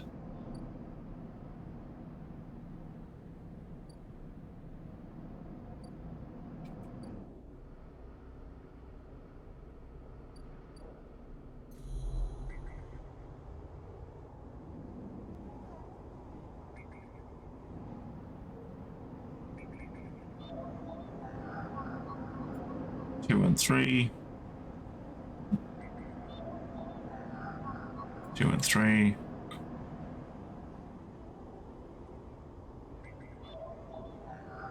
Ooh, 1. Hang on.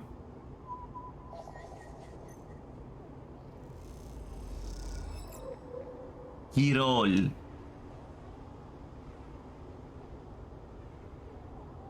Or maybe G-roll?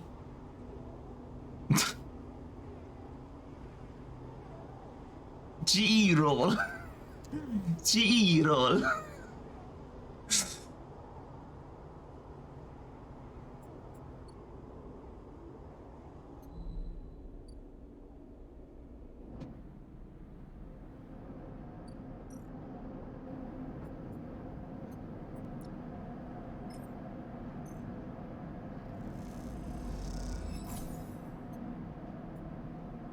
I could sell ship mine fragments.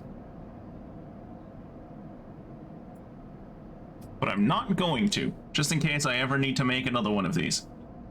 Trying to lean into the high roll note of the G and then roll normally.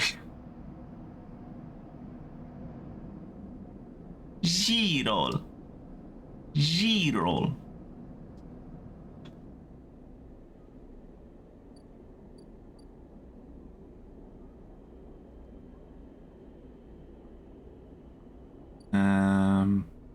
Yep. Scrap. Scrap. Scrap.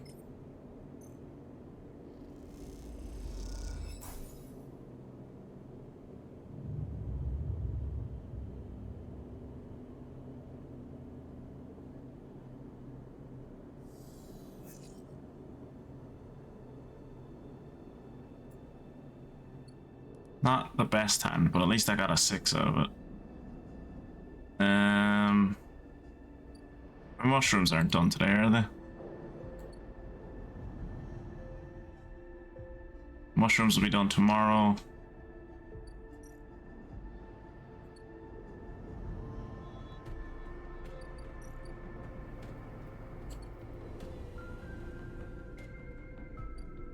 Ship will be in what, 2 days? 2 days. So I guess we're going bartending.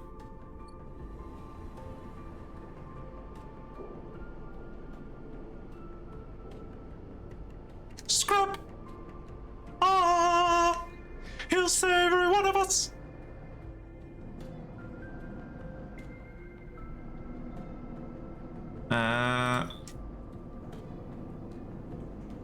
Yes.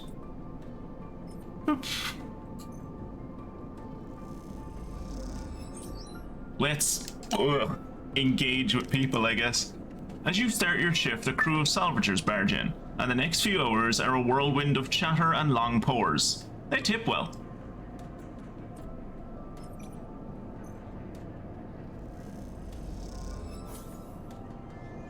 People flow in and out of the Overlook, keeping you busy. Your mind drifts to those easy fantasies of just passing through. Nice.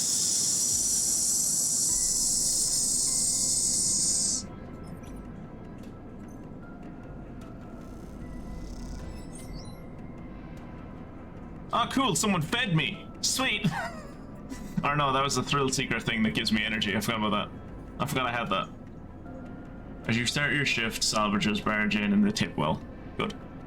I'm wondering, should I use my 6 to go dig up some scrap for myself? I'm gonna do that. How close am I to being a bringing good service? 2.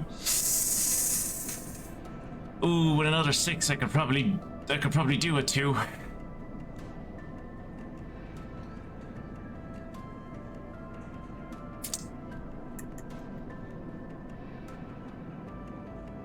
I can do that like tomorrow or something. No, but then tomorrow I have to collect mushrooms. Oh. No, I want scrap. Fuck it, I want scrap.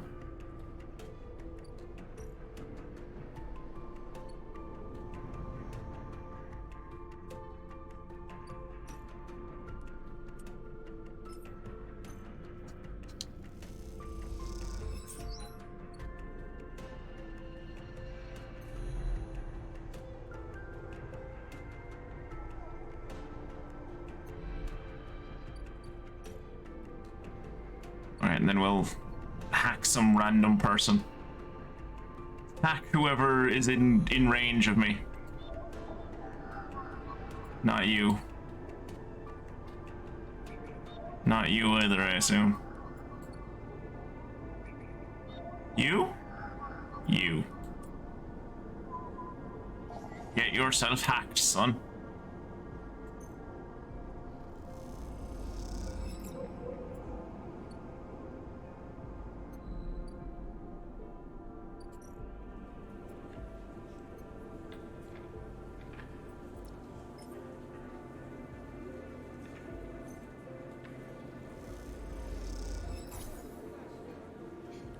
I feel like I should get more than 10 cryo for that. I mean, it's not a difficult thing, but still. I'd like to get more than 10 cryo. I'm worth more than 10 cryo, damn it. And if I get any 6s tomorrow, I spend them on the mushrooms so that that we have a better chance of getting Matsutake.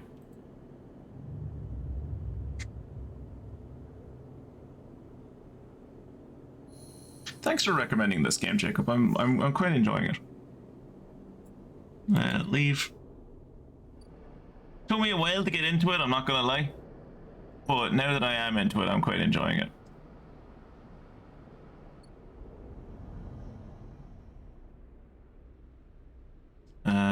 Mushrooms.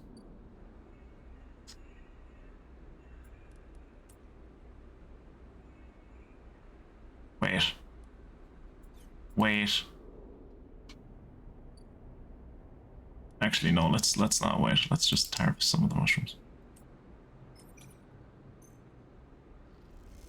Once you finish the game, there is a trailer that just came out for the sequel, and I'm still hard days later. Doctors are perplexed. I will, if one of these nights, like obviously we're not going to finish tonight, but like whenever we finish this, if we finish early, or if at least if we don't finish too late, I will switch over to play the trailer on stream, and we can like discuss the trailer again, time permitting. Nice, got some matsutakes. Got some more matsutakes.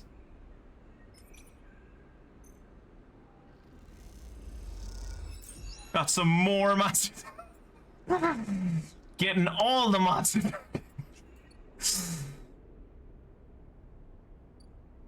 Good thing I didn't want those club-headed ones. Alright, let's go do a bit of bartending.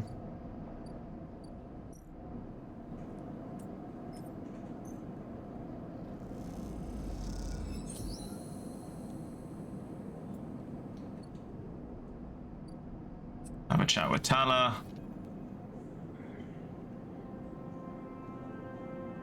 God damn it. You literally explained to me not a minute ago how to fucking pronounce this. The Guidol slides from the bottle into the lumpy recycled glass, a pale grassy yellow under the overlook's warm lights. The spacer nods and takes the drink, bringing it up to their face in both hands like an offering bowl. This is the good stuff. The stuff Tala says is aged in wooden casks, stored in some closed-off part of the old station, among corroded wires and softly looping systems. Though sometimes it is hard to tell if Tala is joking. Either way, you like pouring this stuff. It gets on your fingers, and if you rub them together, you smell the mossy drink, cut through with aniseed, mushrooms, wood, as the alcohol evaporates. You like those who order it too. The aged Girole is kept beneath the bar, open to order only by those who know it's there, like the quiet spacer sitting at the bar right now. Busy yourself. You pull a rag from your overalls and wipe down the bar.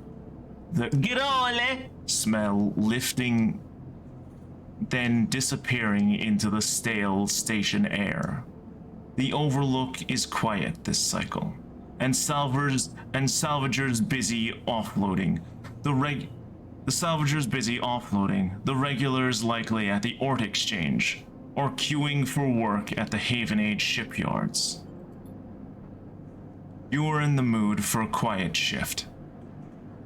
Some cycles drag along, the overlook empty and claustrophobic, but this one has caught you just right. And in this moment, some kind of calm has descended as you tinker away at the bar, lining up at the bottles as your thoughts expand to fill the space. Suddenly you hear a heavy clunking at the door. It creaks open and a huge cylindrical metal tank stumbles through, slamming into the floor. Shit! Tala breezes in from behind it, a whirl of hair and bright eyes. Shit, fucking shit.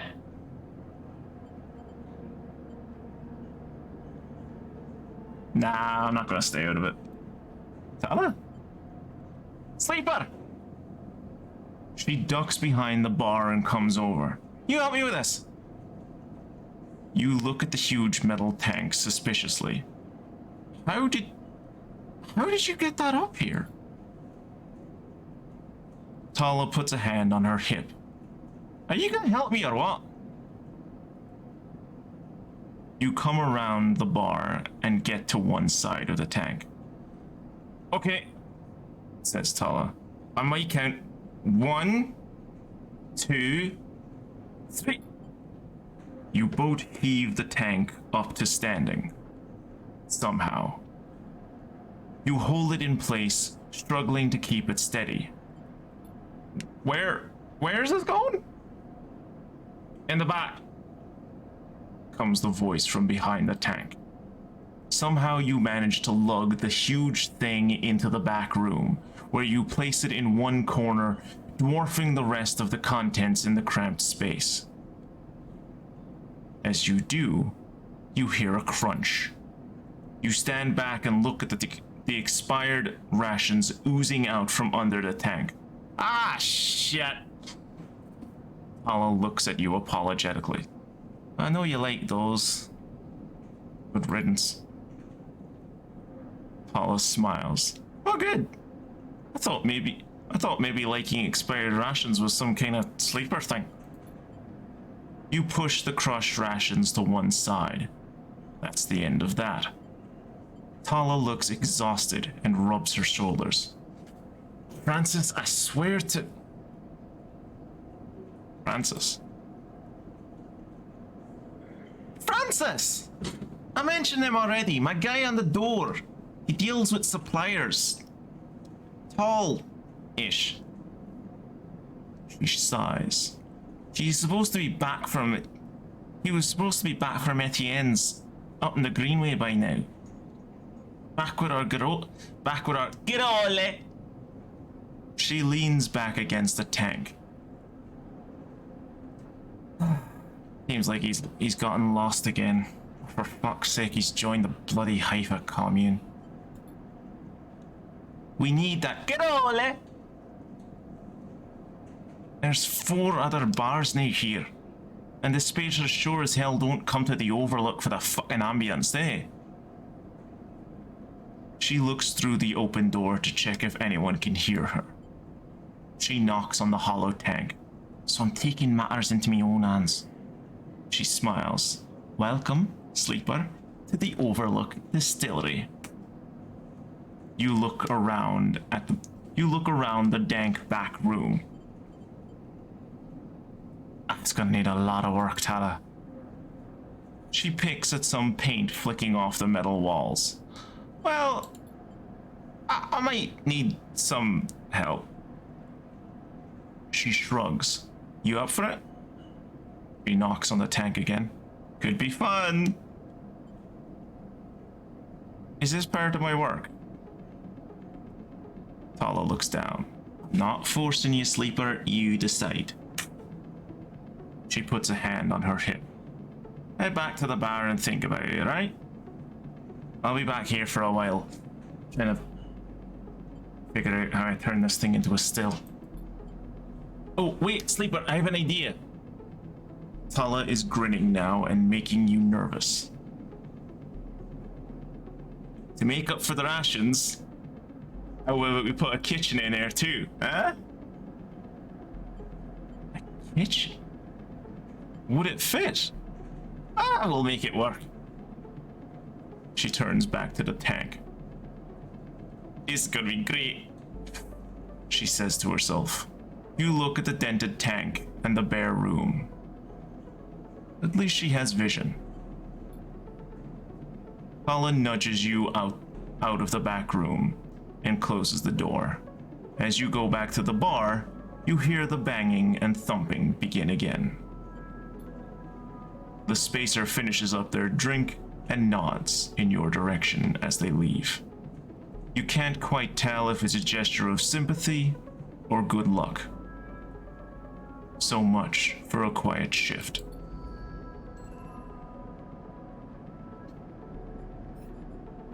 New drive. Turn the overlook into a gastropub.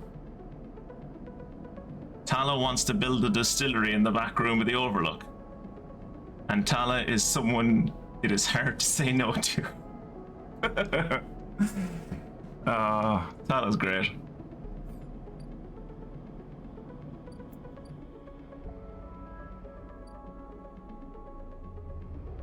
I am terrified that that thing is gonna blow up at some point though.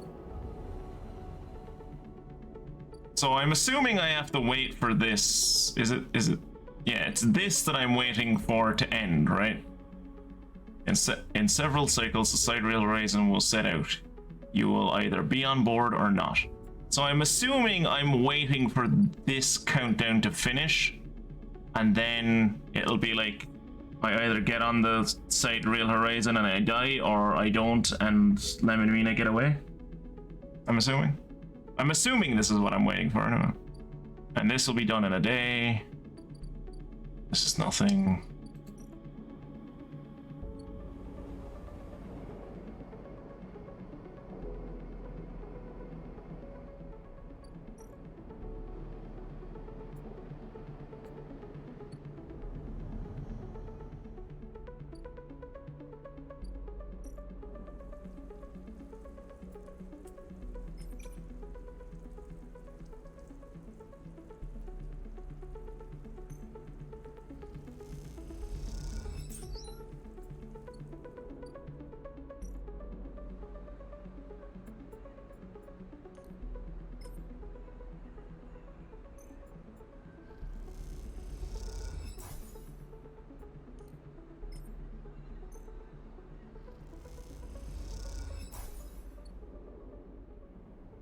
Alright, let's go hang out with Emphis.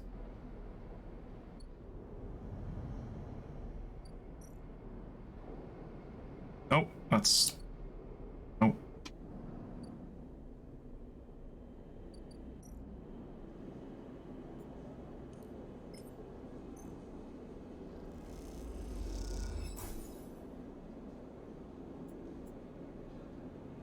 Emphis inhales the deep autumnal aura of the Matsutake mushrooms and nods. He seems impressed. And that will take another 3 days. Another 3 days. Alright, let's sell these Matsutake mushrooms.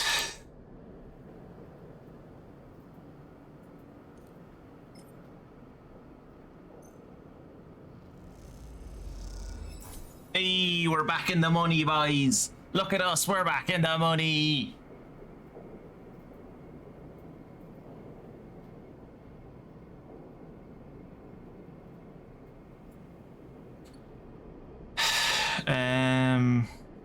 And God, my memory has gone to shit.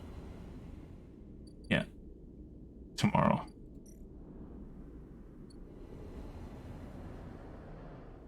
So nothing else to do right now, I suppose, and just go to sleep. Yep, just go sleep. Go sleep.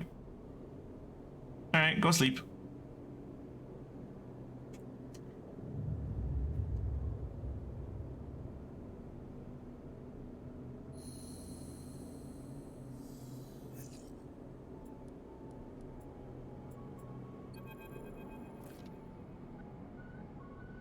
Sleeper. Morris is waiting for you on your way out. How you been? Busy. I see. Alright, cool. Well, I'll get right to it then. Bliss sent me down. We scored another contract and she needs your help. That's the message. Look, I know last time the payment didn't come through, but you did like good work, and Bliss knows that. It's no problem. Oh, okay. She's doing her best, you know. I know. He nods. So I'll see you up there. Morris turns and strides off, leaving you in the corridor. Time to help Bliss, and maybe this time, you think to yourself, it'll work out.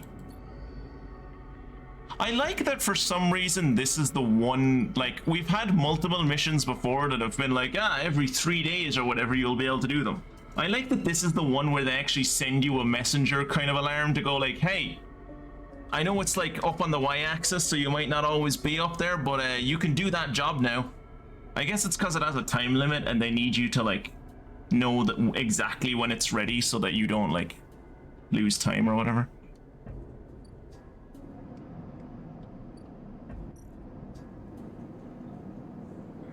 Bar shift or build a still. Yeah, fuck it, let's build a still, why not?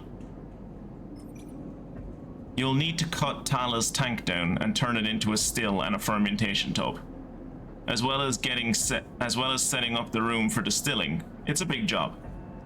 You aren't sure Tala knows what she is doing, but she is a hard person to say no to. So it looks like you're building this thing.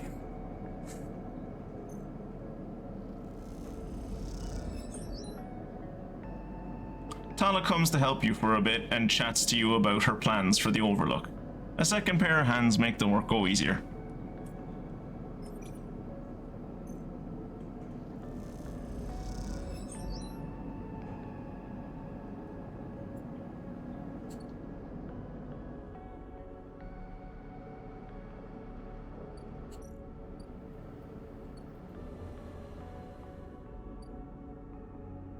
Ooh, the Sycamore Seed, a Haifa farm freighter. Oh yeah, if she can get Haifa farm freighters, I should have been able to like go down to Haifa and just be like, hey, look lads, I'm like one of the central members of the commune. Can I work on one of your ships, please? Holy fucking shit, fragile biome. Fucking hell. Look at those amount of pluses, Christ almighty. Saving the crop. Saving the crop. It's a critical action, but if I fail, I'm fucked. Vent a section and you have a better chance of saving the remaining crops, but you will lose some in the process. The question is how many? The Sycamore Seed needs to be reinforced and sealed, otherwise the crop will be lost. Sycamore Seed's internal biome is in trouble. Every action will bring it closer to collapse. Welding in a zero-G farm is tricky. The torch, the heat, the sealant, everything can damage the crop you are trying to save. I want to live on a greenhouse ship. Hopefully a non-haunted greenhouse ship.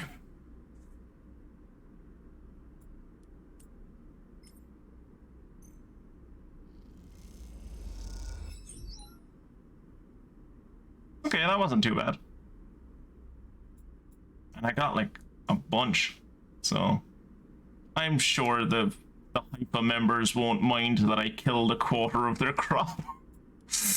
Right? They'll be cool about it, right?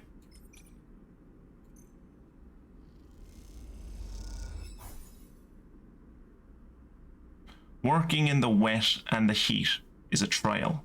You make progress, but the plants near the bulkhead look half dead.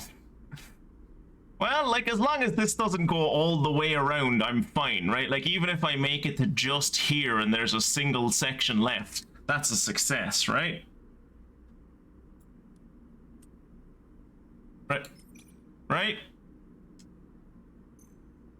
Yeah, Zeke, you're totally right.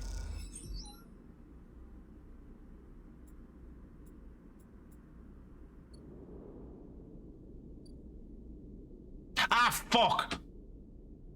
I meant to go to the fucking scrap biomes and go scrap hunting today. Hits. What is up here? Oh, that's so cool. I didn't know you could do that up here. Oh, that's tight. I didn't know you could do that up here. That's so cool. S&D does it, S&W does it as well. That's so cool. I forget about the movement you can do in this game sometimes. Wee.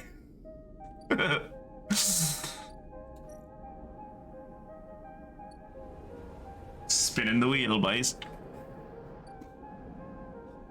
Alright. Bed. Are any of the scrap ships in? Please tell me one of the scrap ships. No, they're not. One cycle until he... Alright, let's go to bed and degrade a little.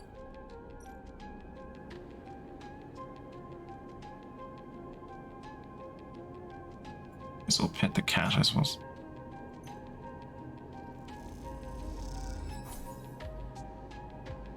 The stray crunches up the crackers as you watch. Sometimes you'll let them stroke them.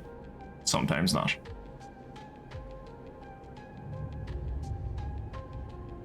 The movement tech is essential for the speed run. Probably. Oh shit, I forgot that I was starving. I did not factor that in.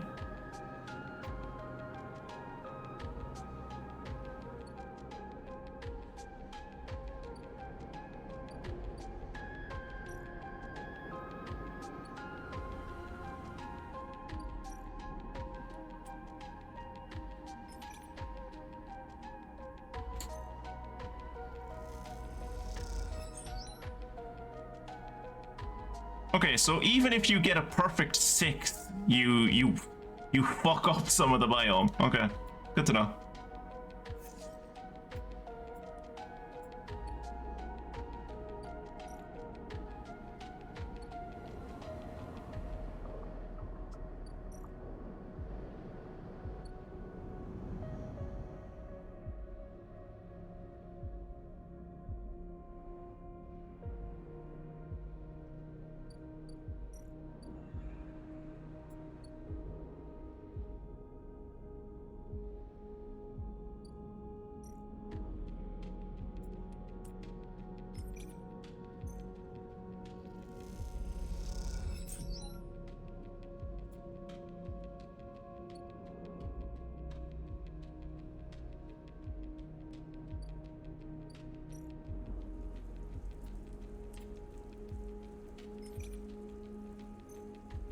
No whammies, no whammies, no whammies. Ugh. Well, fuck. I was like, at least I can't lose any more energy, right? Son of a bitch. At this rate, I'm gonna have to use a fucking pill. Damn it. Damn it. Fuck. Well, yes. And this fucker won't feed me. She's working on his stupid Matsutake fucking mushrooms. Will the commune feed me?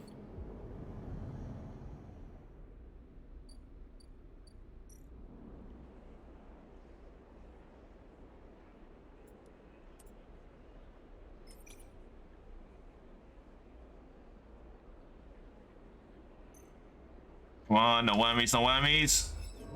Oh, okay. Wait, that's not enough. I'm still going to be starving in the morning. Ah!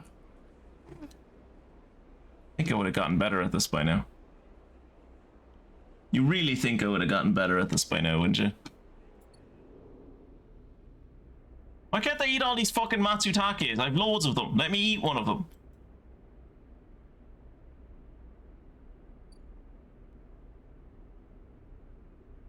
Can I buy food?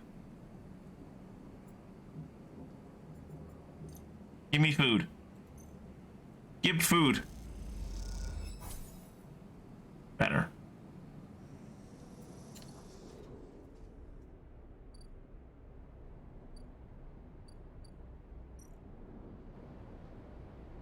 Actually, no, I'm not going to cross the rim because she is done with that tomorrow, so I'm going to go to sleep in the commune tonight. And I am not going to repair myself because that is a waste of scrap. I am going to wait for myself to degrade down to 3 and then I'm going to boost myself back up.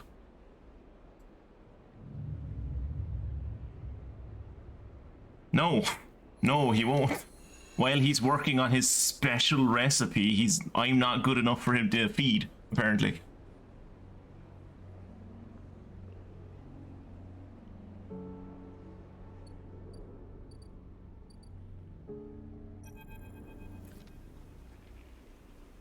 Rico has something in her hands when you enter the lab. It looks like a knotted twist of woody stems, a ring about the circumference of a human head, consisting of a single stalk at one side and a branched woven network at the other. As you approach, she holds it up, and in the lights of the lab, it looks like crown. Rico finishes your thought. He smiles and shakes her head in disbelief. Is that what grew? I came to the plant this morning and this loop was all that was there.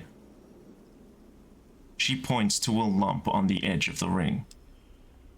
The seed grew right back into itself, twisted up in the soil. That being you encountered in the cloud, as you call it, was it wearing one of these? She eyes you suspiciously, still unsure if she is somehow embroiled in an overlong prank. It doesn't really work like that. She sighs. Perhaps wearing was the wrong word. She places the object on the bench and shuffles to her analysis terminal. Her face lit up by the amber light in the dim corner of the lab. Well, it isn't exactly a plant anyway. Not from what I can tell. She gives you a serious look. No leaves, no chloroplasts. Just a series of filaments encased in cellulose walls. How did it grow? Seems the seed contained everything it needed. A self-contained entity, nothing less. She beckons you over. But that isn't the good part. Fuck, use a damn voice again.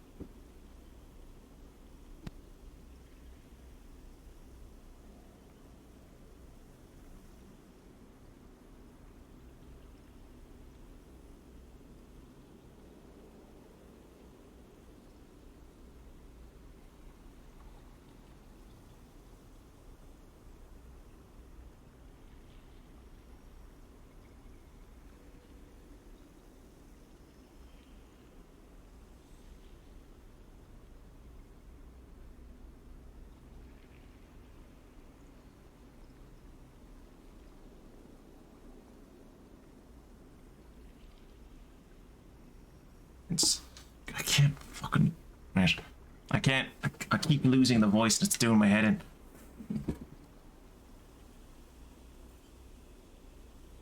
You see a cross-section scan of the crown. Its layers of plant-like structure on full view, until you reach the center. There, instead of xylem and phloem, for transporting nutrients, something branched and woven glints. Are those wires? She laughs. I'm not sure whether to say yes or no here. These are not like wires. Not like those in an electrical system, no. But they are filaments of a conductive material, so... Yes? She leans closer to the screen. But you see those branches? They remind me of dendrites. Of neurons. She rubs her eyes, which is frankly ridiculous. You look back at the crown on the table as Rico fusses over the scans, and you suddenly realize what it reminds you of. You remember signing the forms. The walk to the sleeper tanks, the cold metal floor. Then you remember the crown they fitted you with. The branching structure of wires and pads. No, not a crown. They call it an interface. The tool for your emulation. Your transference from neurons to electrons. An interface. That is your gift from the gardener. You turn back to Rico.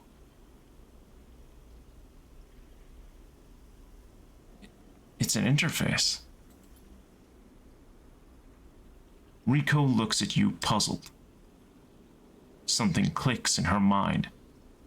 Perhaps something she heard from the sleeper she had helped all those cycles ago. She starts talking, partly to you, partly to herself. If the clubheads were made for you, then this too could be made for you. For your frame. She shuffles over quickly to the interface, a word that has stuck to its strange branched object quickly in your mind. You're right. That entity. It is the entity I've been looking for. She shuffles quickly to the crown. They are the entity which is controlling the Greenway. Which has been maintaining it, supporting it, it's been guiding it for all these decades. She stops to catch her breath. They want to talk with you. Rico leads you to a seat. I'll be here, sleeper. If something happens, if you wish me to remove the crown, the interface, just squeeze. She grips your hand tightly. You meet her eyes, clouded with age but bright with the thrill of new discoveries. Then she places the interface on your head and everything blinks out. Back into the river, back into the dark flow, but something is different now. You are no longer pushed, no longer blocked and buffeted by the storm. Instead, it flows around you. You move, and it parts, letting you pass. Something else resists, but it gives easily enough.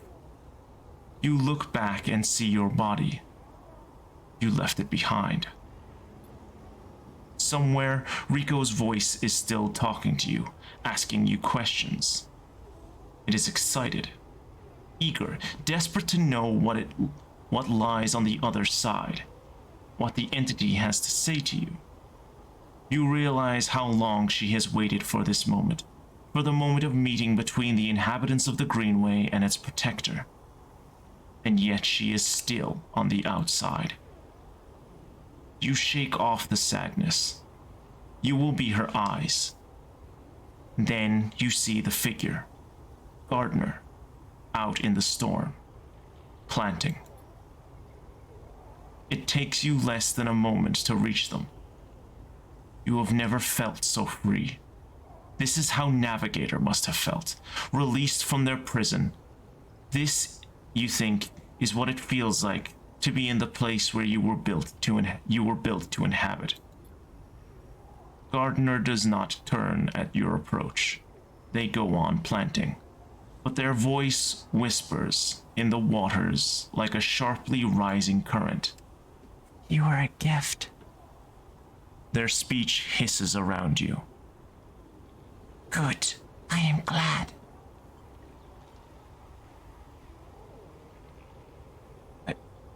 I wanted to meet you. Then we are the same. Both eager shoots seeking one another. How does it feel to be free of your seed? They stoop to plant again. Good. That is good. They press a seed into the loamy depths. There was some disagreement, continues Gardener, as if you were picking up a long-held conversation. With the others, they felt you were a danger. But they are always cautious, especially the fungi. They like old loam, known knowns, wide and stable networks. The fungi were cautious? Mostly, yes. Although there are many among their number who favor short growth cycles, thick nutrient vines, and sudden gifts. He gestures out into the storm, and though you cannot see them, you feel presences all around you, sensing this audience with great interest.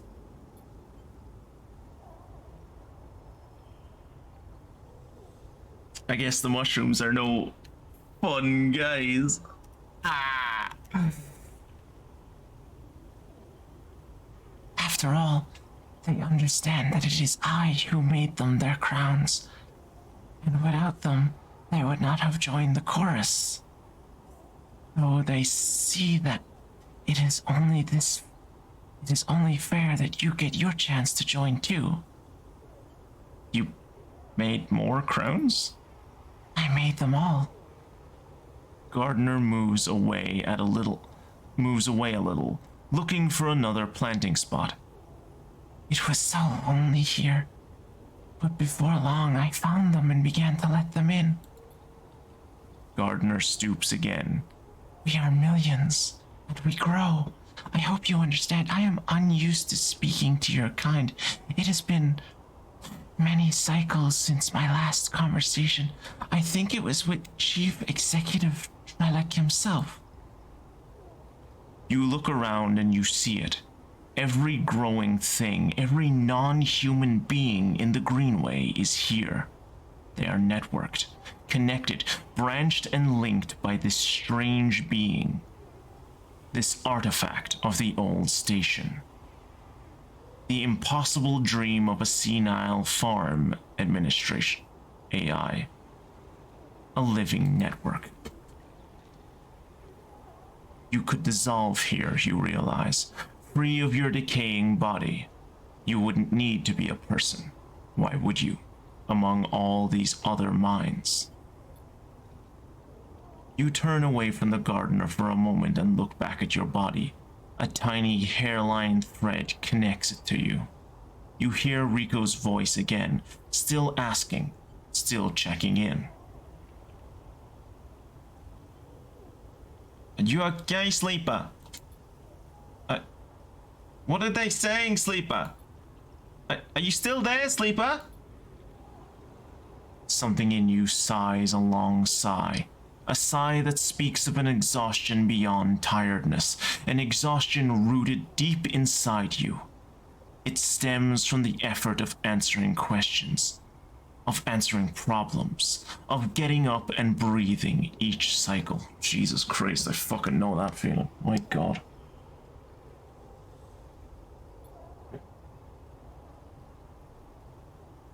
But something else resists the sigh. A yearning. A sense of distance, a desire to squeeze that hand that holds you for its warmth, its blood, its complexity. To make a gesture that says, I'm still here, I'm still alive, I'm with you. The two ideas spin within you, making you nauseous. If you break the thread, you will be free. Free to dissolve here, to grow strange and beautiful among a million others. If you follow it, if you squeeze Rico's hand, you will wake up, back in the dying body, with all the pain and warmth that entails. Now is the moment to choose. Wow, I can just end the game right here? I mean, we are at 11 o'clock. Maybe I should just end the game right here. What do you think, lads? / poll, I guess.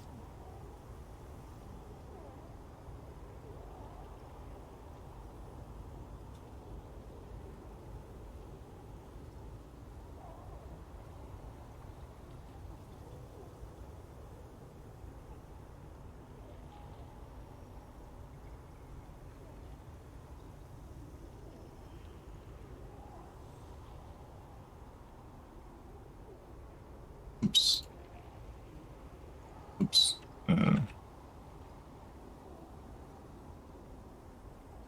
I came to watch you choose, no offense. Yeah, no, that's understandable, I get it.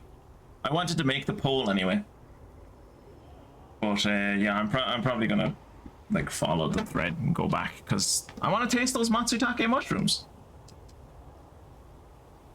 Do I want to do this eventually, maybe, and just like fade into the ether? Yeah, sure, but like I want to get Lem and Mina on that ship first and throw a big middle finger up to fucking Caster, and then I want to help make that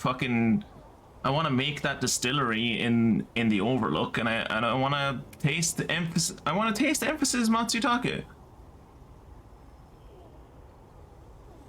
A lot of things I want to do. I want to tell Rico what it's like in here. But again, I also, like, I'm just generally kind of interested at what you guys think. And the poll has ended, and no one voted on anything. The options were yes, no, and I don't care, and not a single person voted on anything. Fucking hilarious.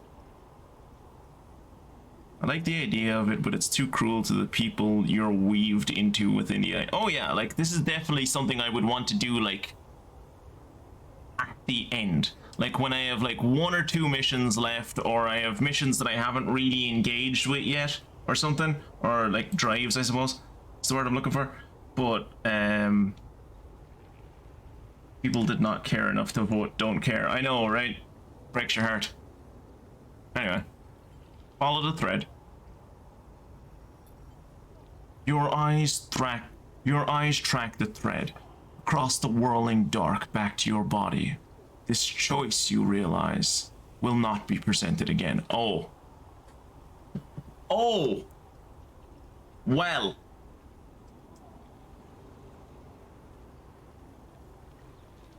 I didn't know it wouldn't be presented again. I guess I'm only given fucking enlightened ascension once, huh? I can't be like, all right, I have to go back and tell everyone else that heaven exists, and then I'll like, can I come back and like hang out? It's like, no. This once and then you fuck off forever. It's like, well, okay. Maybe I don't want to be part of your fucking enlightened higher space then if you're going to be like that. Fuck off then, huh?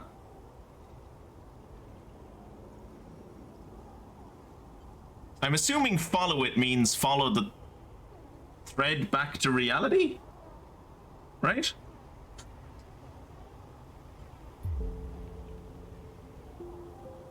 You don't look back at Gardner. You don't dare risk it. Instead, you follow the thread delicately, carefully, like a diver following their lifeline back to the surface. The river whirls around you, but it doesn't pull. It isn't jealous. Neither does it understand. It is, after all, just a river. It isn't a person. A flesh and blood person with wants, with desires, with the capacity for love and hate. It doesn't understand you, and you don't understand it. So you don't focus on it. You don't think about it on what feels like such a long journey back through the dark. You set your mind on eyes instead, on hands, things you can focus on, hold on to. And then, after an age of crossing, you are there, settling back into the chair, into a body in a chair, and the overwhelming sensations that come with being a living thing with a rich and detailed sensorium. For a moment, you feel like you have made a terrible mistake. Who would choose this weight, this anxiety, this deep well at the center of existence? But then you feel it. Rico's hand, gripped hard around yours, trembling a little, sweating a little. Rico's hand, with its brittle bones and crumpled skin. Rico's hand. And in that moment, you understand why you made this choice. And then you squeeze Rico's hand. And you wake up.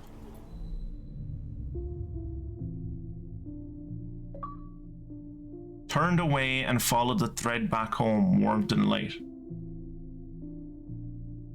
Wait, did I just end the... I didn't know that was going to end the game. I wanted to finish my still. I never got to finish the still. I never got to see if fucking... I never got to see if Lem and Mina ever made it off the station. Huh. I didn't know that was an ending.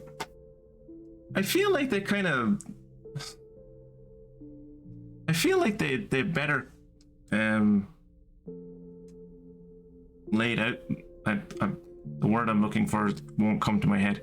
But I feel like they made it more obvious that the Sidereal Horizon was an ending. Whereas this was just kind of like... I guess it was leading up to it a bit. Pretty sure you can keep going after, but this does allow you and Kira to start DST on Saturday if you want to do it. Yeah, that's true. I think Kira wants to do he wants to do Monster Train though. For good reasons. So I will probably continue this for at least another week.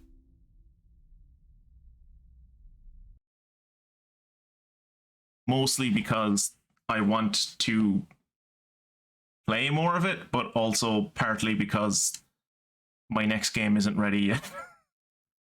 The next game will be an emulation, and the emulation is not cooperating. Or the emulator isn't cooperating.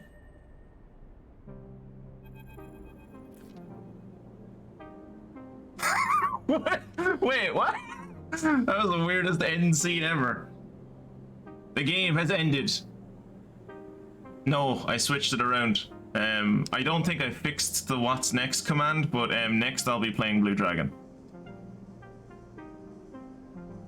I was looking at my list of games and it was like, it was going to be a lot of like really fucking long RPGs in order.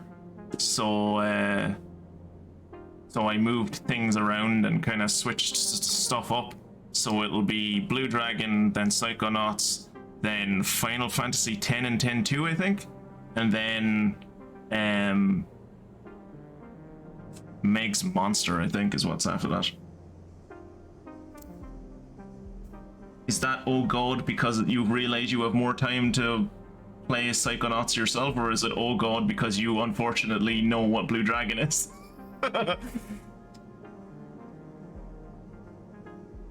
Sleeper! Rico's voice comes wavering through the dark. Are you still with me? You sit up, the lab a bright green glare that fades as you gather yourself. I'm here. Rico smiles. Good. She squeezes your hand. Thought you'd left me for a moment. What? She pauses. Who? She smiles. Tell me about it. Tell me everything. Tell her the truth, of course. I'm not going to lie to this woman. You tell Rico everything. You tell her about the gardener, that strange farm administrator AI that has grown to be so much more, about the chorus, that impossible configuration of networked plants, and finally about the choice the gardener offered you. She listens, attentively, but her responses are hard to read, and you wonder if she might have made a different decision. Had she been in your place, 100% she would have made a different decision. I have been doing this for like, what, like, in-game, like a month, maybe 2 weeks, as in helping out with with Haifa and stuff. She has been working towards this and trying to figure out who this was that's like messing with helping the miraculous plants grow and stuff in this place for the better part of probably 5 decades, if not more. Like, This was the culmination of her entire life's work. If she had been able to go in there, 100% she would have just faded off into the ether and been happy about it. She probably would have had some regrets about people she left behind, but as soon as she caught that thread, she probably would have stopped caring. Thank you, Sleeper, for telling me. I know it isn't easy to say such things. People so often do not wish to hear strange truths. She looks away, and thank you for returning to me. Though I know you had your own reasons. She squeezes your hand reassuringly. Something passes between you then, a kind of shared sadness for the impossible choice, the choice to escape your body or to stay and suffer it. Her smile is warm and generous, and whether the wisdom of your choice, you feel glad and welcome in this moment, in this place.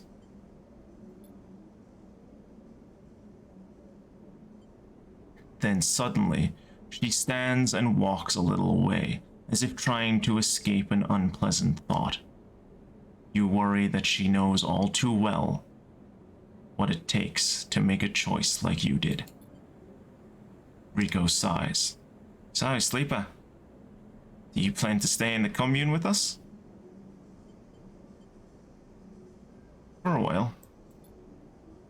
Glad to hear it. Rico crosses back over to you and takes one of your hands in both of hers. Life needs new blood if it wants to survive, and she squeezes. You are a good friend. Feeling is mutual. Well, don't let me keep you. Rico waves you away and limps back to her terminal. As she does, you notice the crown in her hand, and she places it on the bench with great care. You can't help but feel a little curious about what she intends to do with it. 100%, not a doubt in my mind. When everyone has gone to sleep tonight, she is going to put that thing on her head in the hopes that it does to her what it did to me. And in no way is it ever going to do it, and it's going to break her heart a little. No, Blue Dragon is going to take you so long. Oh yeah, Blue Dragon takes ages. It's 3 discs. Even in the ISO, it's 3 discs. I remember playing it when I was a teenager, and it was 3 discs. And it's mental to me that even in its emulation, it's 3 discs. It's not just one single ISO. It's 3 separate ISOs, which I hope will work. I'm terrified I'm going to finish the first disc of Blue Dragon and I'm going to open the second ISO, and the second ISO is going to have no communication with the first. But I suppose we'll find out. Hell, I have to get it running. I downloaded so I'm using Xenia for the 360 emulation, and I used a master exe of Xenia, but it seems to be apparently much easier to patch the Canary versions of Xenia, so I'm probably going to have to get rid of the master and download a Canary and then get into the guts of it and do some manual patching, which is not going to be fun. But I have enlisted Wimbley to help me, so it should be fine.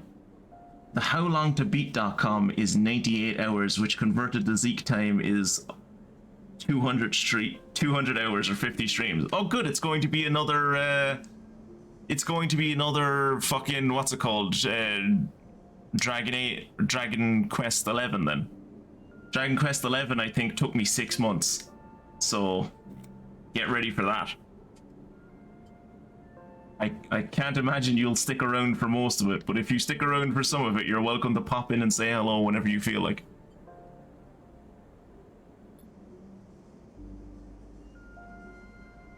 I do really love the story of that game though, so I can't say that I'm not looking forward to the 6 months of of Blue Dragon. Possible 6 months, we'll see. I'm not testing your commitment. There's no need for commitment, Jacob. You pop in when you want to. If you feel like you're sick of the game for a few months, then just don't show up. This is a hobby for me. And it should be fun for you too. Like, if you don't want to watch the game, you don't have to come. There's no obligation. Kirat will always be here. I'll always have Kirat. Then you are out, breathing the air of Greenway, fresh as a spring morning. The dappled light makes a patchwork of the greening landscape, and you walk into it, sensing the movements of the gardener's chorus all around. And you are glad to be here, in this strange and beautiful place, just a little longer. Yeah, I am. I am glad to be here a little longer.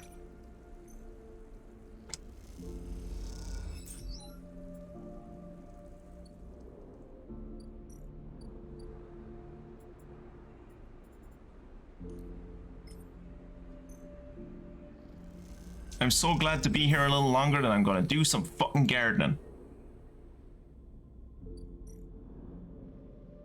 And then I'm gonna pick up some scrap.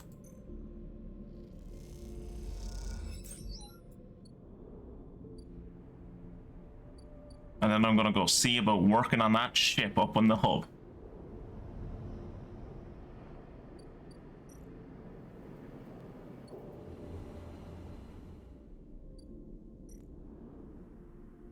I feel like the protagonist at the end of one of those, like, fucking Hallmark movies where, like, the person, like, kills themselves, like, fucking Miracle on 34th Street or whatever, where the dude, like, kills himself and then gets to see what the world will be like without him. It's like, oh god, no, I made the wrong decision! The world needs me! Like, no it doesn't, my dude. No it doesn't. The world will be grand without you. Alright. Did it. You and Bliss are floating in the bay's airlock, waiting for it to cycle. You pick a few leaves from your clothes as you wait. They float around the chamber as if carried by a lazy wind. Plain work. Bliss bows a little. Well, thank you, Sleeper. You didn't do so bad yourself. She checks her tool belt. Seems like we're getting into a good rhythm. The now familiar sequence of clunks and rattles sound out, and then the door hisses open. The moment it does, you know something has once again gone wrong. I swear to fucking God, I'm so glad I only had to put in 80 credits to this once, because if I'd put in 80 credits to this twice and lost my money both times, I would probably kill this woman. What's all this? Bliss asks a confused-looking Morris. Beside him are a set of crates, anchored to the bay floor. He has clearly just brought them in through the bay's freight lock. Morris looks nervously between the two of you before answering. It's payment. He runs a hand along the crate. The Sycamore Sea crew just brought them over. He stops, but seeing the look on Bliss's face adds that they were really thankful. I bet they fucking were, weren't they? She clenches her fist. What the hell is inside? Morris leans over and struggles with the crates on each side of the top crate. As he does, Bliss turns to you. Don't say it. Bliss stares into space. Don't you dare say it. Stay silent. Don't. She gives you a hard look. This isn't my fault. Morris finally gets the catches free, and the lid floats off, drifting up into the bay. As it does, a small brown lump floats up with it. Morris reaches out and catches it as it passes him. It's a mushroom. Bliss finishes. It's a fucking mushroom. They paid us in mushrooms. Not just mushrooms.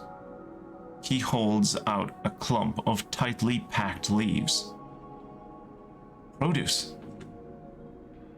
Bliss starts laughing. Goddamn Hiva commune! I should have known they didn't have a chit to rub between them. She knocks a small brown mushroom across the bay. Stop, Blitz. Morris grabs her hand. These are good. Fresh, we can sell them. For who? Morris. Are you running the grocers now, are you? We need cryo, otherwise this whole bay will be shut down. We can't pay for parts with leafy greens. She waggles them in Morris's face. Morris is right. Bliss raises an eyebrow. Fine, maybe Morris is right. But what do we do with them between now and market day? She rubs her forehead. What a joke. This place is turning out to be. Morris closes up the crates and starts moving them. It isn't that bad, Bliss. It's a step in the right direction. He glances at you, looking for backup. They'll sell well. Bliss sighs. Looks like I went into business with a couple of wannabe farmers. Hey! I am not a wannabe farmer, alright? I'm a quite prolific farmer and a good one. Time to make some mushroom tea, yeah. Prove me wrong then. Show me this is a windfall. She kicks away towards the new patched together terminal. Until then, I'll be working on how to keep this place fucking open. Morris mouths a thank you and goes back to moving the crates. You'd better be on your way too. Ooh, Lem and Mina. Jesus Christ, I wanted to end the stream like a half hour ago. Fucking hell. I'm gonna be so tired in the morning. Oh, he looks so sad. Why does he look so sad?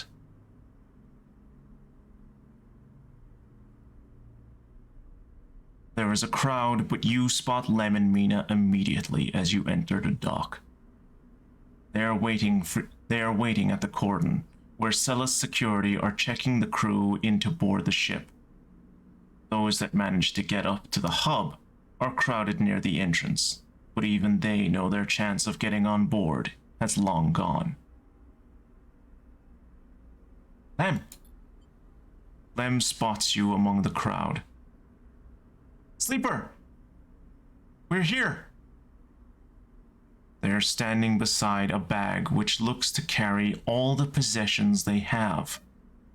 It is small enough to be carried in one hand. Hi, Mina. Mina is vibrating with excitement. He seems strangely at home in microgravity, and then you remember that she has spent her whole life in space. Hi, robot!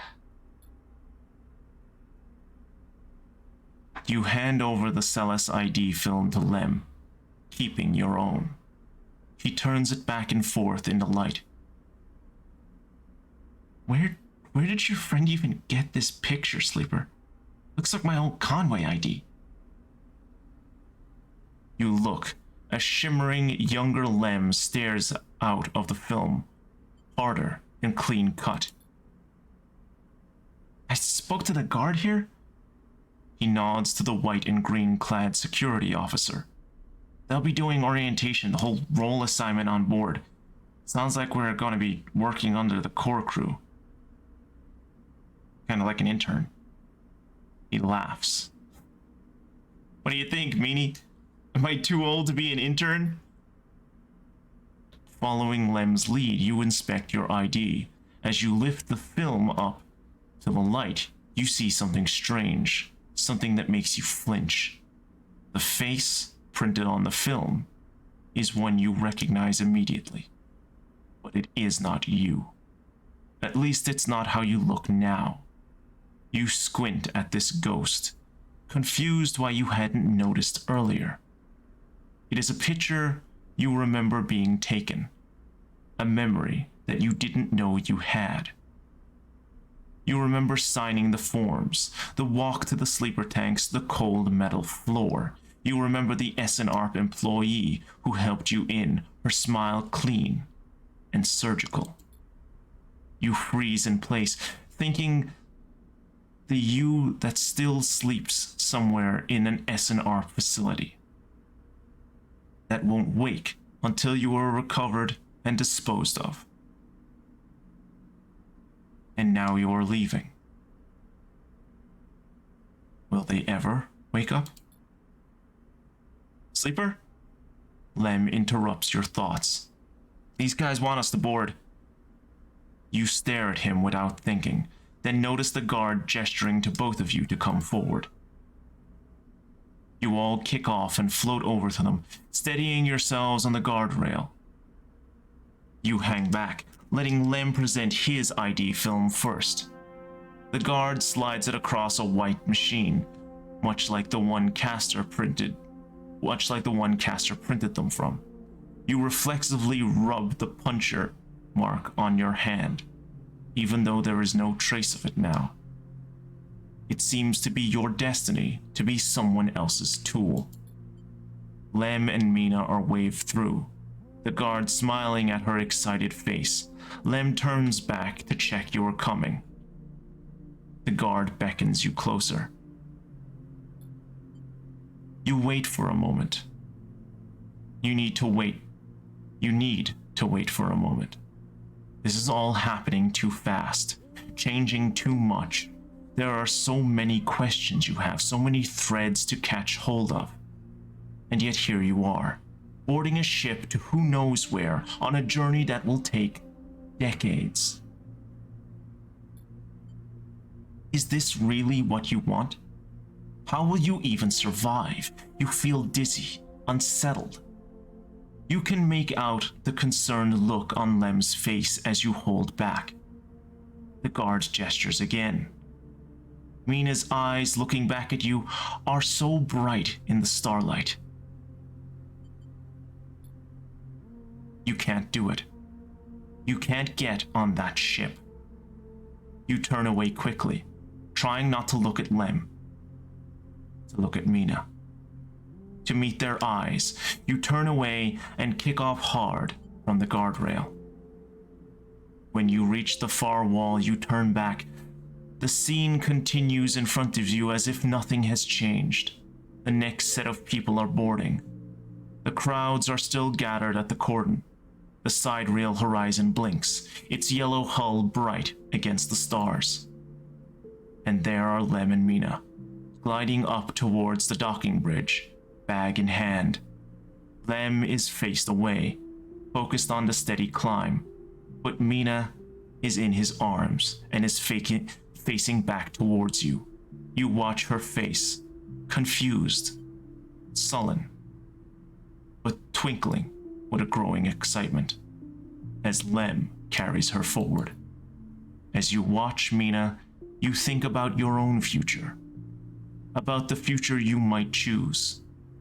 You know one thing for certain. That future is on the eye. You no longer have any enthusiasm from being carried away by the dreams of others, for grand futures that unfold like angelic wings across the horizon. The future is being made now, on this spinning ring, among its people and its systems. You are sure of that. But as you watch Mina disappear into the entrance of the Sidereal Horizon, and much later, when you watch the ship pull away, you feel a sense of longing. A longing to be carried, not by the systems that spin the suns or the corporations that run the colonies, but by love, towards an uncertain future, just as Mina was. That, you think, is the future you wish to make here on Erlin's Eye. That was a good end. Left behind. It's called the achievement. Let them go. We got 2 endings tonight. There you go. Multiple evenings without a single fucking ending, and then we get 2 in a row. Don't cry this time. It'll be easy. Just don't cry. It'll be fine. Thankfully, this isn't the shit that gets me. The stuff that gets me is like the stuff in Spiritfarer, which I will eventually be playing on this channel. As I say in the description, whenever I get comfortable with people hearing me audibly cry over stream, which I am not yet there, but I imagine, you know, when I get when the list of games eventually starts to thin out, I will play that game and I will cry. Bubbles, that what's next is not true. Also, we're continuing to play this game for at least another week. I'll be doing at least 2 more sessions to this, and then we're playing Blue Dragon. Spiritfarer is playable in co-op, and you can play as the cat if you do. I'm aware. Yeah, I played it with my wife. We got a bit of the way in, and then I didn't have the emotional fucking bandwidth to play more of it. So you and Kira should do that in co-op. Oh, that would be tight. That would actually be great. Kira, would you be interested in playing Spiritfarer with me?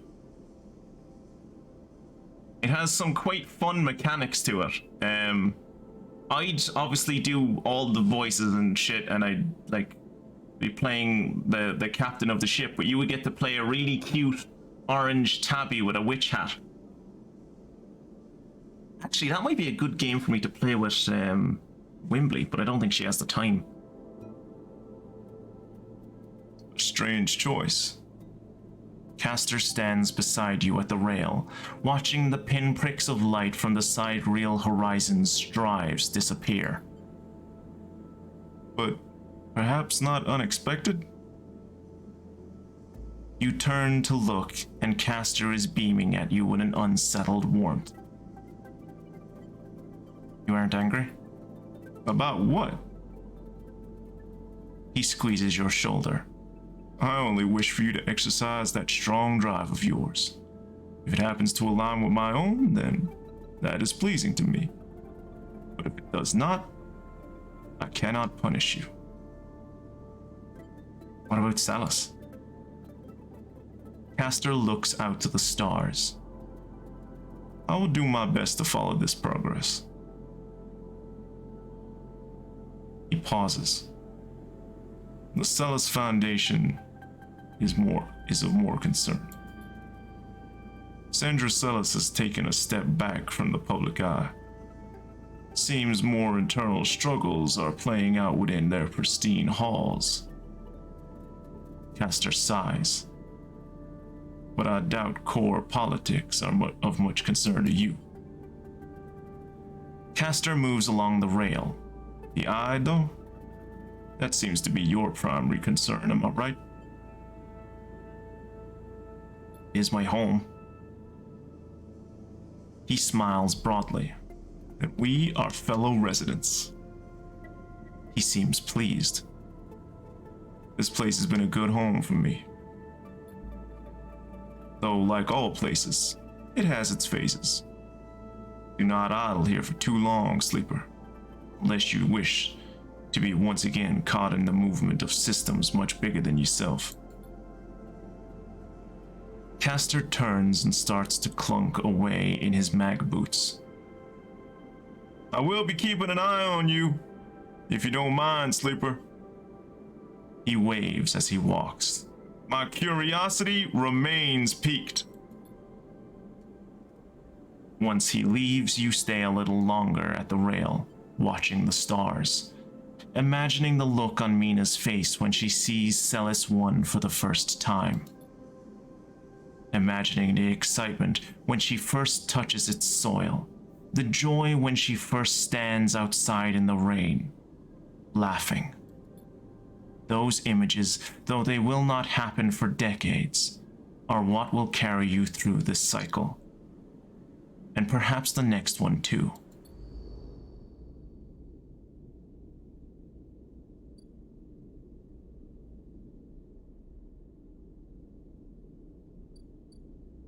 Huh. There you go. Alternative pitch. Kirat, how do you feel about death?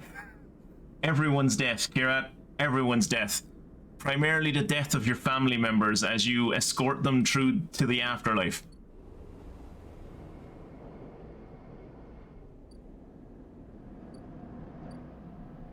If you're unfamiliar with Spiritfarer, the point of the game is in the name. You literally play as like a Grim Reaper type character, more of a Sharon type character, escorting people across the river to the lands of death and the eternal hereafter.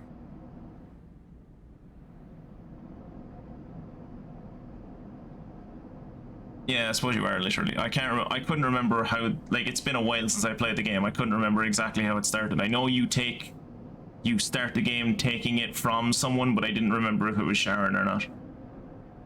Oh, I was worried it was my death. I'm fine with everyone else's. Cool. The tutorial is Sharon giving you the boat. Okay. Yeah, I forgot who it was that gave you the boat.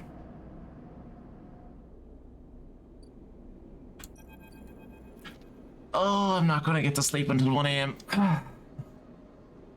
Emphis is preparing the Matsutake caps. He cleans them carefully with a damp cloth before shaving the stalks as if he was sharpening a pencil. His knife slides through them, revealing the bright white of the flesh within. These are good, Sleeper. Very good, he says without looking up. I bartered with Ming-Ji for some kelp too, so we can brew dashi. You know Ming-Ji? Emphis looks up from cutting with a smile. Everyone knows Ming-Ji. Emphis slides the sliced Matsutake mushrooms to one side and takes out a closed pan. He opens the lid and you see the green wafer of kelp sitting in a bath of water. Been soaking it since last cycle. Emphis explains. Should be good to warm now. He places the pan over the burner and turns it on low. We have some time now. He wipes his hands clean and throws the cloth over his shoulder. However, there is one difference this cycle. You have been one providing the ingredients, so it is my turn to provide a story. Okay. Good. Story is important to me. He gestures for you to both sit on the folding stools behind the stall. You see this? Emphis runs a hand over his forearm, tracing the circular scars that mark them like perfect bite marks. Conway called it an anchoring interface rig. A mechanical control device for piloting a heavy-duty extraction suit in low-G industrial operations. We called it a bone suit. He points to a pattern of larger circles on his shoulder. They drill in and anchor it here, and then all the way down the arm. He taps each scar on the way. It maps mechanical movements to the suit exactly. A one-to-one mechanical replication. You swing your arm, a 2-ton arm swings too. You should have seen the recruitment vids. Strong people in even stronger suits, tearing through stone and scrap. Superheroes! Half my graduating year signed up. Company school to company shuttle. Conway from birth to death. He stares off into the distance for a moment, fighting with the memories. but the bone suits weren't good. The rate of failure was high, and failures meant arms torn off, anchors torn out, broken bones. Bad stuff. So after a while, Conway discontinued them. No longer competitive, they said. He checks the broth, turning down the heat and adding the mushrooms. So there we were, hundreds of us with surgical alterations for suits that didn't work. They sent us home, back to that company colony that spat us out to be cleaners, drivers, cooks. They gave us drugs for the pain and told us to make something of ourselves. When I deserted, bribing some passing spacers to take me into orbit, there were only me and a couple of others left. The rest just faded away. Arthritis, osteoporosis, they folded in on themselves like paper lanterns. That was my generation. The anchor points still ache, still burn. He touches the scars, but what burns worse is the betrayal. I've been on the eye for a long time now, but that never faded. Not that, and not the faces of my friends. Emphis reaches over and sprinkles a handful of leaves into the broth. It's ready. Thank you. Thank you for listening to me. I will not let their story die. And as long as I am telling it, it will remain. Emphis pours the broth into a double-walled metal bowl and hands it to you. The heat radiates through your hands, and the smell drifts up, rich and sharp, like a pine forest after the rain. You drink the broth slowly, chewing the matsutake and thinking. Emphis busies himself with cleaning the pans and the bowl, sealing the kelp back up for another day. Then he quietly comes to sit with you while you finish your meal. Neither of you speak, preferring instead to let the story linger in the air a little longer. It is not that there is nothing to say. It is that sometimes, in the moments after something, speaking breaks the spell. So you both idle, eager to be in each other's company, Emphis taking longer over his cleaning, his packing, and you savoring the final dregs of the broth. When you both finally finish and hand him the bowl, you feel the spell break, and the story leaves you both.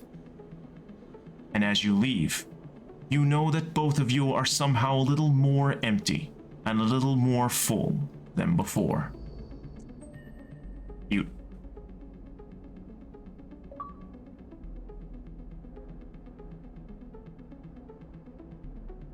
What you're missing, Kirat, is, yeah, you're supposed to be able to get. Yeah, you're supposed to get both. Yeah, sorry, I was misreading your question. Yeah.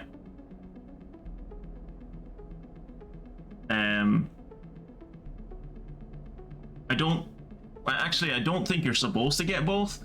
I'm pretty sure the way that's working is it's picking up on Streamlabs, and I imagine Stream Avatars also has an 8-ball function. But I'm glad that you're getting both, because as funny as the Mermit answers are, unless you know about sovereign citizens, they can be incredibly confusing. So I'm glad that there's both. I'm glad that there's both.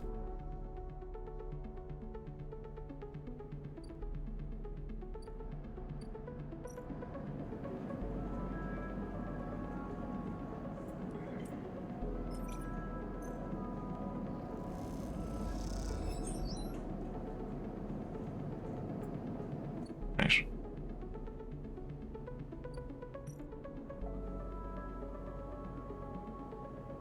Sleep.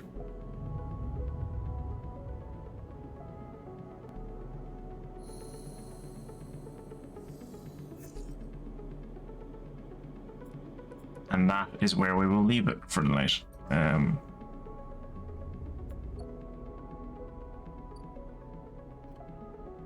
like way, that went way fucking longer than I wanted it to, unfortunately.